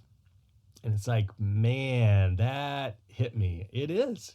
When you think about that, especially at this point in time, you know, it's like the same shit happens to huge bands all over, you know, like fucking Lynyrd Skynyrd has like no original members in the band, but there's still Lynyrd Skynyrd playing those songs. And it's bigger than just the original members, what it takes on with the fan base. Kiss members in and out. People are still there, still going to the shows. Like, it can be bigger than the brand name or even specific members of the band, which is crazy. And, that's not to say that Blink would ever be Blink without any of the dudes in it or could do that or whatever. Just kind of trying to say that, yeah, this shit happens with bands when you kind of cross over into being just bigger than any individual. And I suspect if this was reversed and Mark didn't want to do Blink and Tom continued and they got a different basis, like, yeah, it would probably be pretty similar. Like, I think the shows would be successful. I think Mark and Travis and Tom are all great songwriters amongst themselves. So regardless of who's missing on a particular album, you're going to have a good album. You're going to have good songs. You're going to have support out on tour, just even from a legacy perspective. So yeah, I mean, ultimately, I think they did what they felt was right, and I think it was fine. I loved this era. Thinking back, this is right when I was finally able to like get to a lot of shows. Like, they did cool VIP stuff, like meet and greet stuff. This is the first time that I was able to meet Mark and shit like that. So, we get into the California era, and one of the things that was interesting right off the top was he said he realized he didn't know how albums were made anymore. And I mean, you got to go back to 2003-ish, when they were doing Untitled, because Neighborhoods, for all intents and purposes, I mean, was still self-produced, kind of pieced together. I mean, we talked about this with like Chris Holmes on the podcast, where like Chris was literally driving hard drives like over to Tom's studio. Critter was messing with it. It was kind of like hodgepodge together. So to have everybody in a room together and writing a new album, the industry had changed a little bit. He said it used to be 3 dudes in a room. Now people are doing it as collaborations with a producer or songwriters. Travis recruited John Feldman.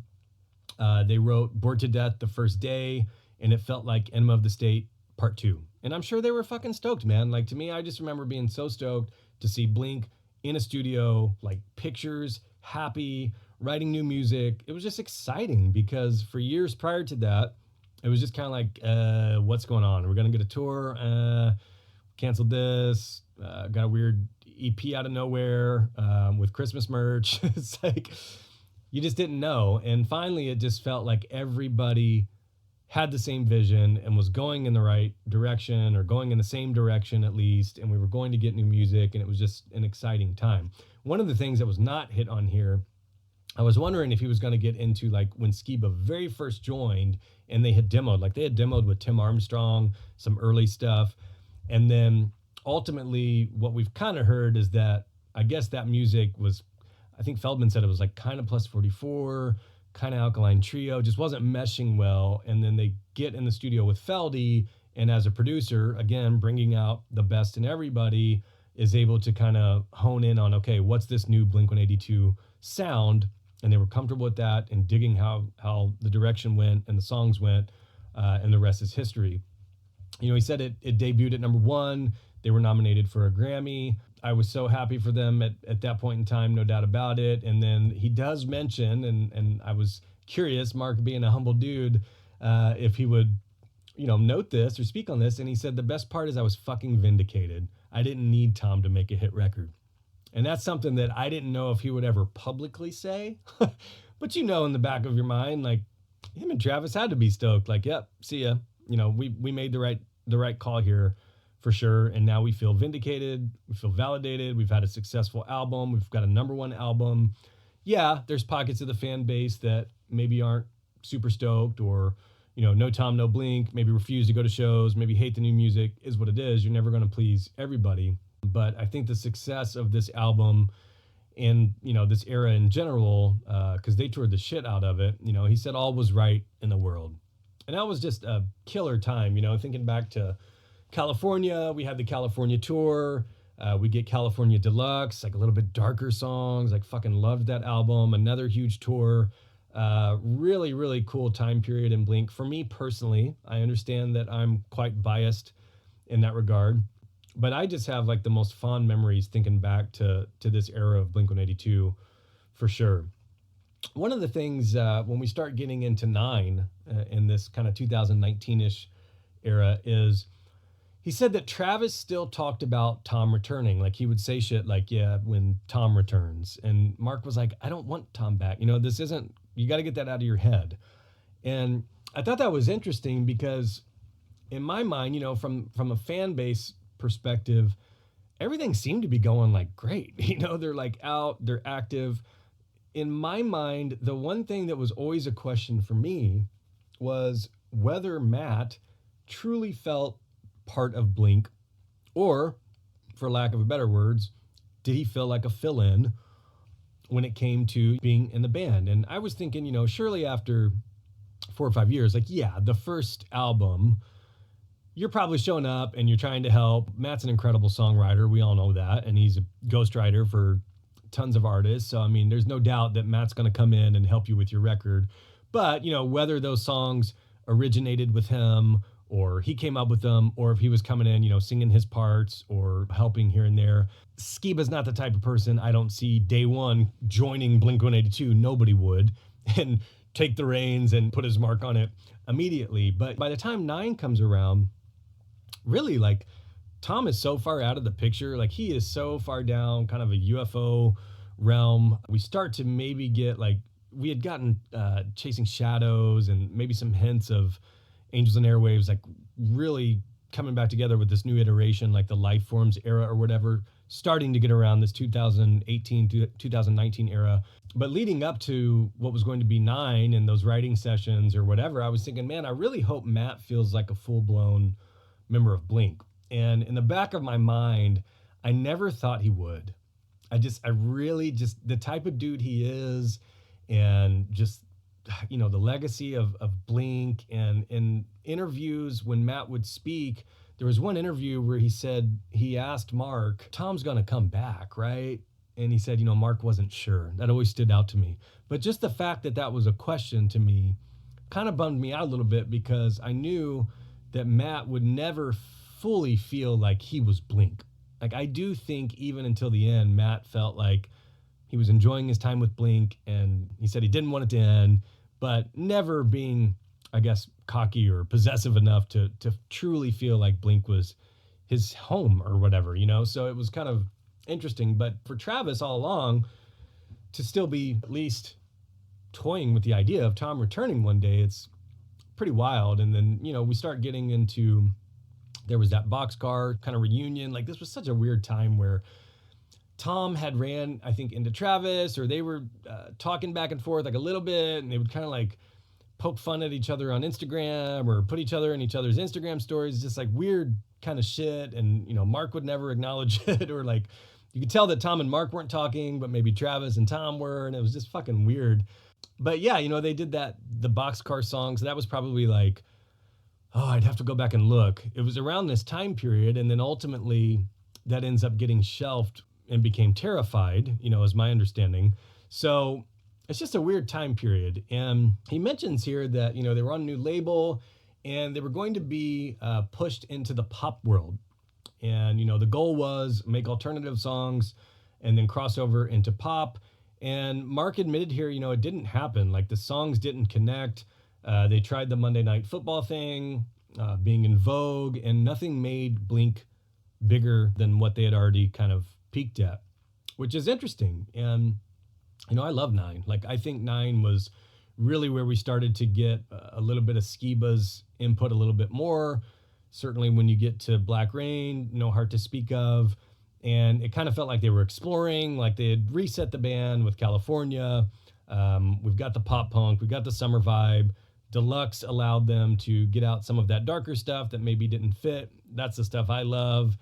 You start getting into Last Train Home, Misery, 6/8, stuff like that. And then with 9, it felt like they could do whatever the fuck they wanted. And even with the front cover with just kind of like the different shades of paint on it, I always kind of took that as like, yeah, there's all different vibes on this, all different pieces of art and genres and categories or whatever, all kind of just blended into Blink-182 in 2019. And I love that album. Really, really do. Absolute bangers on it, no doubt about it. And when I went back and listened to it after reading this book, I was thinking, yeah, man, like this is a lot more poppy than I probably had remembered it. Because I'm weird in that when members are in and out, or when a new album is out, I'm very supportive of that particular album cycle or era. And I've mentioned this on the podcast before, like when Matt joined, I really didn't revisit the older stuff at that time around the new albums, because I wanted to be in the moment with the new Blink. And then there's also a little part of me that just gets sad when I listen to some of the older stuff because it's not the same iteration of the band, or that band is gone, more or less, I guess, that era or that version of it. And so at times I find that it can be difficult for me to jump back to a specific time period, especially around a new release. And when Tom came back, I almost had to close this chapter of Blink out in my mind because I love this era, and obviously everybody's stoked Tom's back and the new album rules. But I find currently I'm not going back and listening to the Skiba era that much because we've gotten so much music from them with One More Time Part 2, and then One More Time had a ton of tracks on it. But then B, if I do, there's still a little bit of me that's kind of sad that era's gone in a sense. And I went back and I listened to California, and I was just like, man, bored to death being the banger that it is, the only thing that matters. I listened to that, it just brings me back to that time period. And then I went back and listened to 9. It had been a little bit since I had spun a lot of the B side of 9. And I was like, man, some of this is pretty poppy, I really wish I hated you. I remember when that song first came out, I just did not like it that much. It's one of the few Blink songs that from the very beginning, I was like, man, I don't know about that, and with the launch, I know Blame It On My Youth, the first single, was pretty divisive. I dug that one off the bat, but I really wish I hated you kind of caught me off guard. That's the one that they had pushed on Monday Night Football, and it just didn't cross over the way that they wanted to. There's versions of that with Miley Cyrus on it that they were full blown getting ready to jump into that pop world. Ultimately didn't decide to go with that version. And it's funny because pretty quickly that song became so catchy to me that it's actually one of my favorite songs on the album now. But yeah, to hear Mark kind of talk about how there was a conscious effort to jump into the pop world, that was pretty wild to me. It's funny, I just listened to A Day to Remember's new album. Can't remember the name of it, like Big Old Volume 1 or something. And it kind of reminded me of 9 in that there's all different types of songs. I mean, just multiple different genres in one, where there's bangers, then there's slower songs, and there was a song on there called All My Friends that when I listened to it, I'm like, oh my God, this is the most country pop, corny song I've ever heard. And then you know what happened? The next day, that's the fucking song that's stuck in my head. It's and that's the song that I end up revisiting because it's so catchy. So you never know how that stuff's going to hit. But then the 9 era kind of comes to a close. It literally came out, I think the last show of the 2019 tour, definitely one of the last few, where they were touring Enema of the State, 20th anniversary in full. Those were killer shows. Neck Deep opening. I wish I could go back to that summer. That same summer, Tom had made a return to music with Angels and Airwaves and Rebel Girl and Kiss and Tell. And so that summer was pretty dope for Blink fans because I think finally most people were kind of over the fact that Tom was out of Blink and either supporting Blink or had moved on. But then Tom was back in music and getting excited about it, and you had the Angels side of things. And if you were lucky enough to like both, you had double the content. It kind of reminded me back in the day of Plus 44 and the Angel stuff, where you kind of had two bands, if you dug them both, which thankfully I did. And then we get to COVID. And, 9 comes out, not able to tour it. And what I had heard going into 2020 is there was a tour that was going to be announced with The Used, which would have been sick. And March, April, whatever that year, COVID hits and everything just gets shut down immediately. And it's crazy. We have some time there. The world, everything is just in question. Obviously, no one's leaving their house, much less even beginning to think about going to shows or crowds or whatever. It's kind of crazy that was 5 years ago, half a decade ago. It doesn't really feel like that, but COVID situation happens. Everybody's at home. And, one of the things that had happened around that time is Mark had started streaming. He and Jack were streaming Animal Crossing. This is right where everybody's just playing Nintendo Switch, playing Animal Crossing nonstop, trying to kill the time. And Mark starts streaming and the tour gets postponed officially. The world is shut down. And I'm trying to remember if this is 20 or 21, probably 21, but we start to get to a period of time where Mark is diagnosed with cancer. And again, it's such a weird kind of gray area for me to speak on, because on one hand, when it comes to anybody's health or whatever, like, yeah, there's HIPAA stuff. Like, you don't want to talk about, you can't talk about this stuff. And, it was scary. Like, I remember this is right around the time, like, Mark had launched his Discord and he was streaming. Long kind of story short there, like, Mark and I were playing the same game called Ghost of Tsushima. We had started playing together, even had streamed with Mark quite a few times. He was just killing time on Twitch, like raising money for Children's Hospital of LA, which is great. Those were just, looking back, even though it was terrible times in the world, the Discord group and Blink fans and just some of the folks that I had met online, either through the podcast or Blink or whatever, like, we just made the best of it. Like, I was streaming shit, just trying to kill time at home and stay sane. And I remember around this time, Mark had told me pretty early on that he had cancer. And I remember being like, oh my God, like, what the fuck? Like, this is crazy. This is scary. And, I just felt terrible for him. And I know that he didn't want to tell anybody, wasn't going to go public with it, like was hiding it or whatever. And, I was just sad. I remember there was one time where I was just driving, and of course, like, I wouldn't and would never tell anybody, didn't tell anybody. And I remember just like driving down the street one day and just fucking like crying.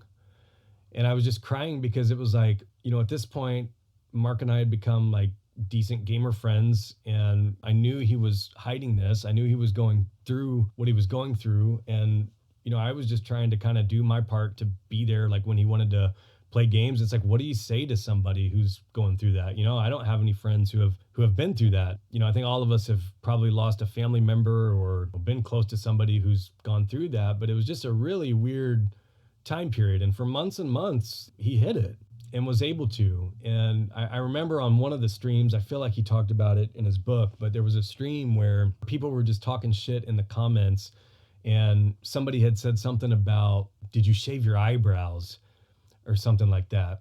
And nobody knew about his cancer except like he mentioned in the book, handful of people. I knew at this point in time. And I remember my throat just sunk. I'm like, he saw that. I guarantee you he saw that, and he ignored it and, obviously didn't call it out. And I remember even in that stream, there was a point where he had lifted his arm up and I could see, because I knew it was there, his port in his arm. And, my heart just sank for Mark and what he was going through.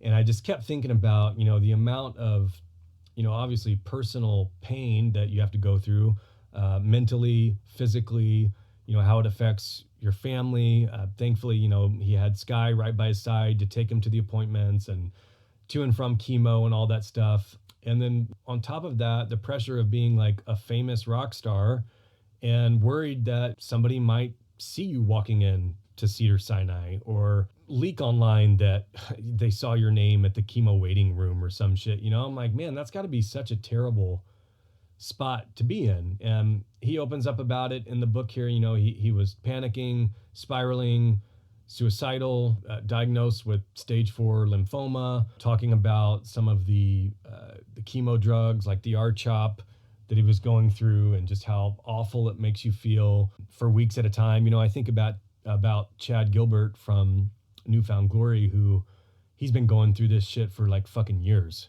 And I'm just like, I literally can't imagine. It's one thing to go through a cycle of this for 12 weeks or whatever, but thinking to Chad, who's gone through this so many times, it's like, man, just the amount that it has to burn you as well as just like your family. That would be one of my things, is like, I wouldn't want to be a fucking burden on my family or like my kids. And you have to end up just kind of relying on other people and pulling through. And that was one of the things that I was trying to do with Mark around that time, is just kind of always be there if he wanted to game for 30 minutes and help get his mind off of it, even if it was just for that 30 minutes of that day. And, he talks about how he saw the cactus and how he was kind of drawn to certain cacti whose cells were different, and he kind of connected with them. And that's where he started finding those pretty therapeutic and was raising cacti. He was keeping a journal, those journal entries. I'm not going to read them on here, but pretty tough to read. He shares quite a few of those,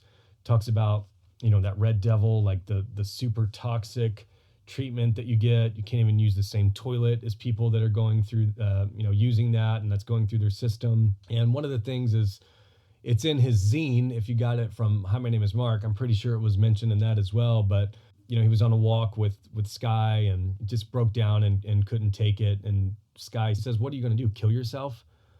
Half serious, hopefully not, but it's like, what are you going to do? And I think from Mark's standpoint, that's where it kind of clicked maybe in his mind of like, yeah, you got to kind of pull through here, at minimum for your family and closest friends and son and everybody close to you. It's crazy. And then, we get to the infamous Instagram post. And at this point in time, Mark had been going through this for months, and I was in his close friends that was getting like these posts and updates. And there was a day, I'll never forget it.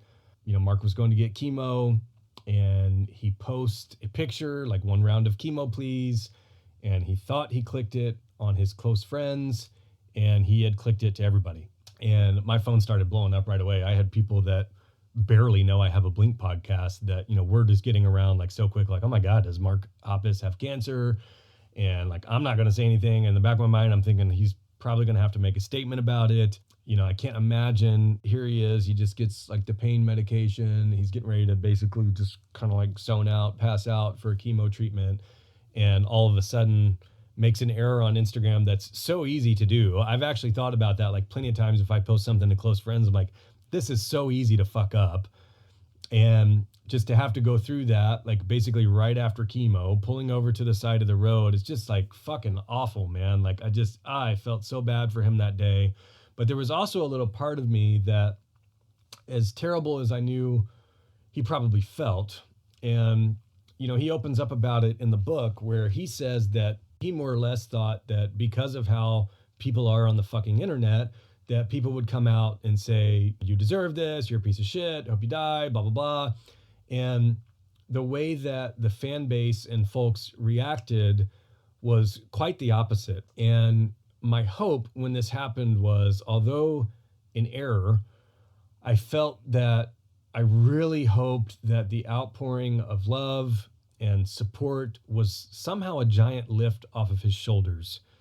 And I think it was. And for him to talk about it in the book and for the fan base to react the way they did, it's like, at that point in time, man, like, it doesn't fucking matter if you don't like California. Like, this is Mark, who in some capacity has touched our lives on some album, regardless of whether or not Tom was playing at the show you went to or refused to go to. Like, it doesn't fucking matter at that point. It's all so much bigger than that.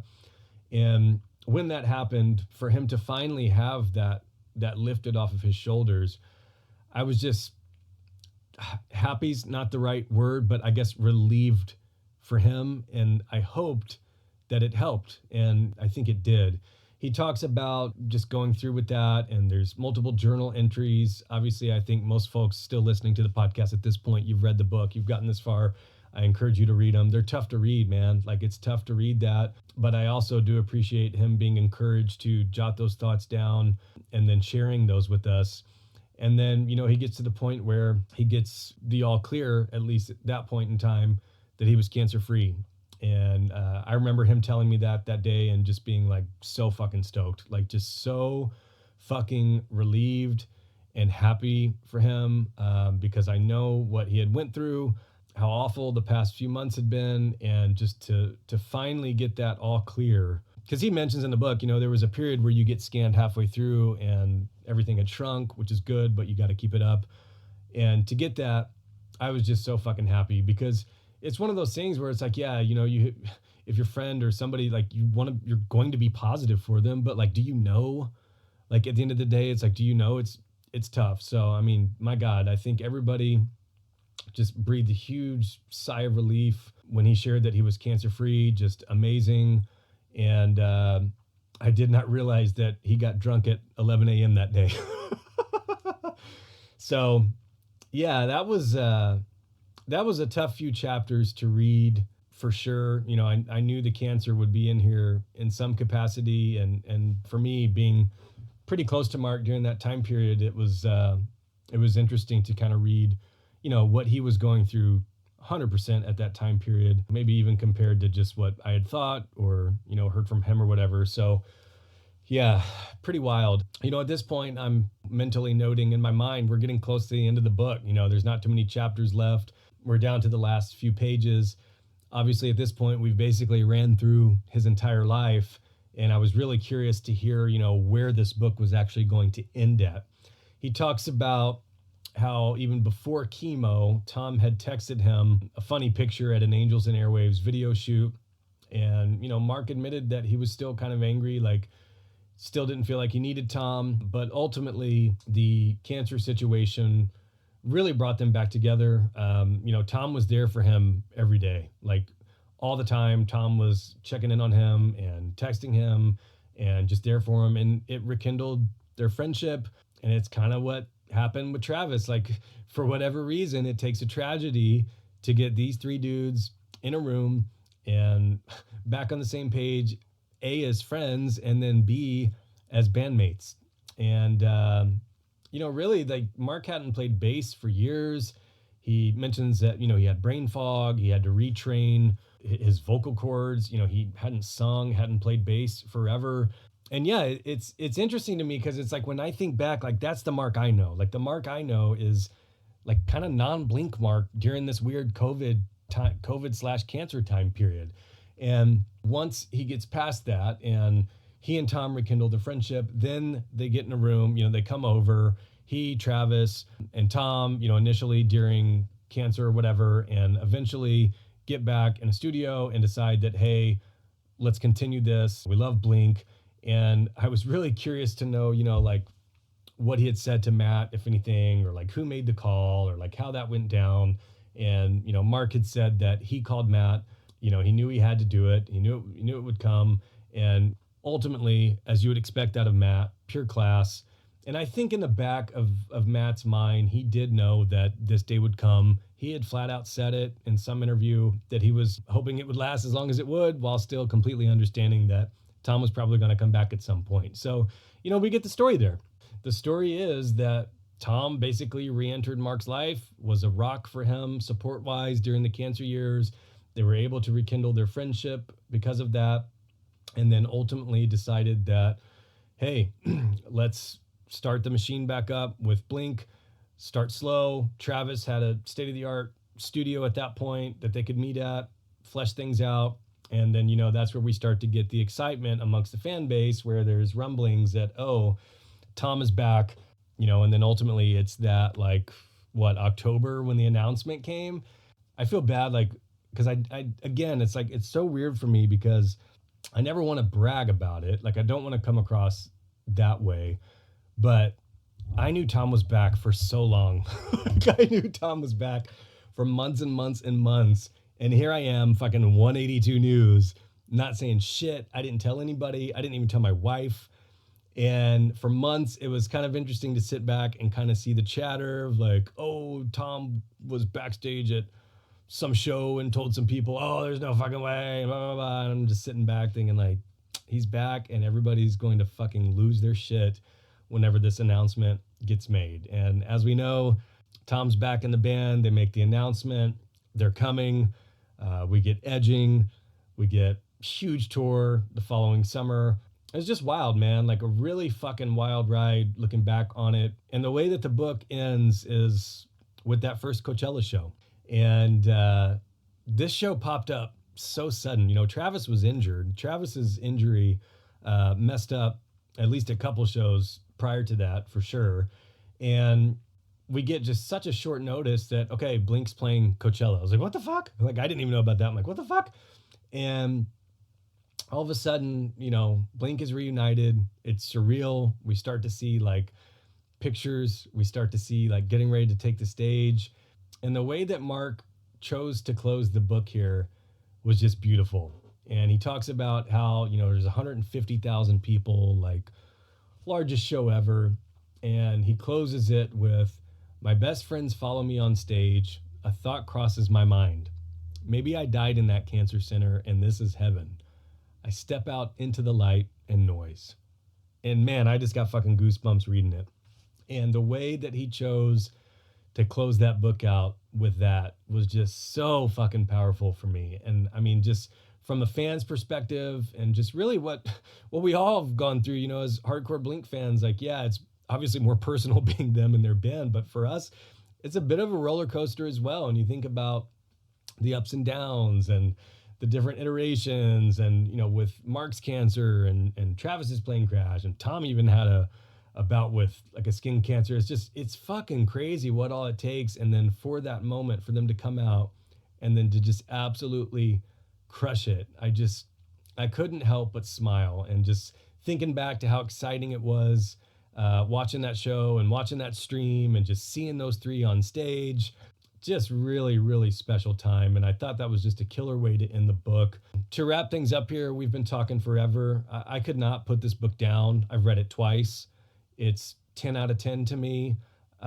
For me, it's literally the greatest book in the history of the world. It's got the greatest cover in the history of the world. I think it's an absolute treat to the fan base. I'm so stoked that Mark finally did it. As I had mentioned at the beginning, fans had asked off and on for years, didn't know if it would ever actually happen. And, just the timing was right. Sometimes life just kind of works out that way, and the timing was right.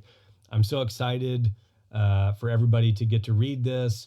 Mark's doing a book tour. Stoked to catch that. I think he's hitting like New York, Cali, Chi. I'll be at one of those. Can't wait to see what happens at that. Really don't know what to expect.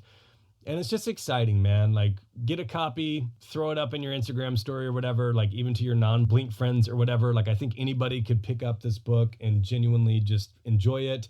I think it was such a quick, easy read. Like, the way that there are the small chapters and it's split up with rad photos that we had never seen.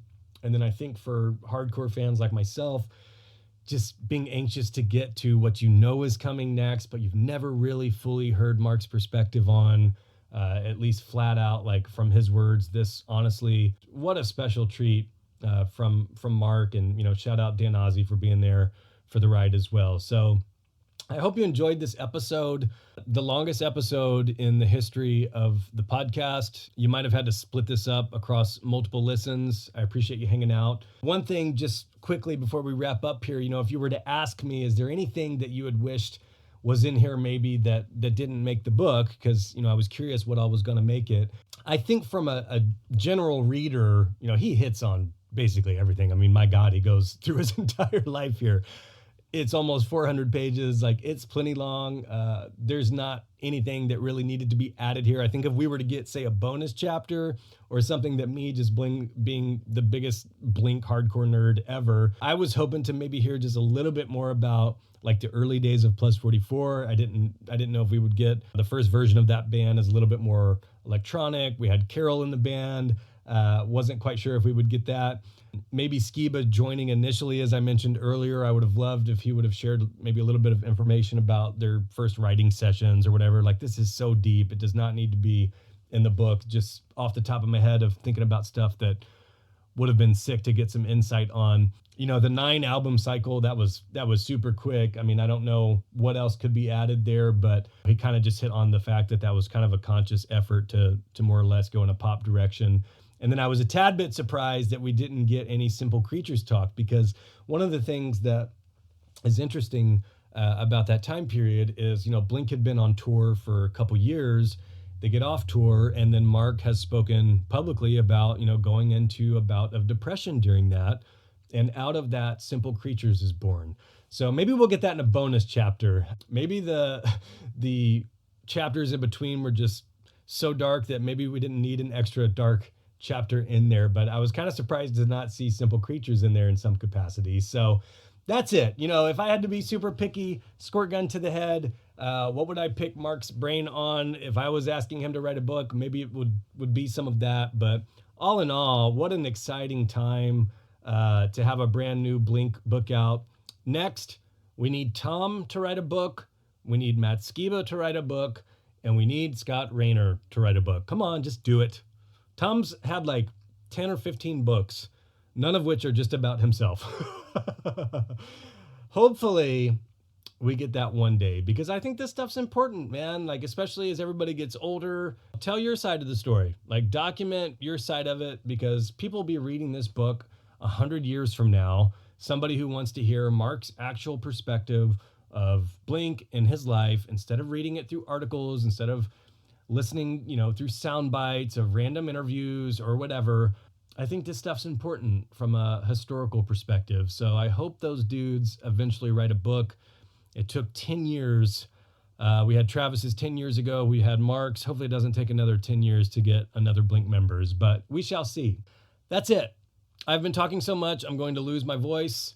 As always, I really appreciate you all hanging out. We've had a killer season thus far on the podcast. Stoked to keep having rad conversations around the band we love. If you enjoyed it, like the video, throw it up in your Instagram story. Like, I appreciate the word of mouth and support on this. Just a Blink fan, enjoying having fun conversations about the band. So let me know what you thought about the book, and I'm sure we'll talk pretty soon. Thanks.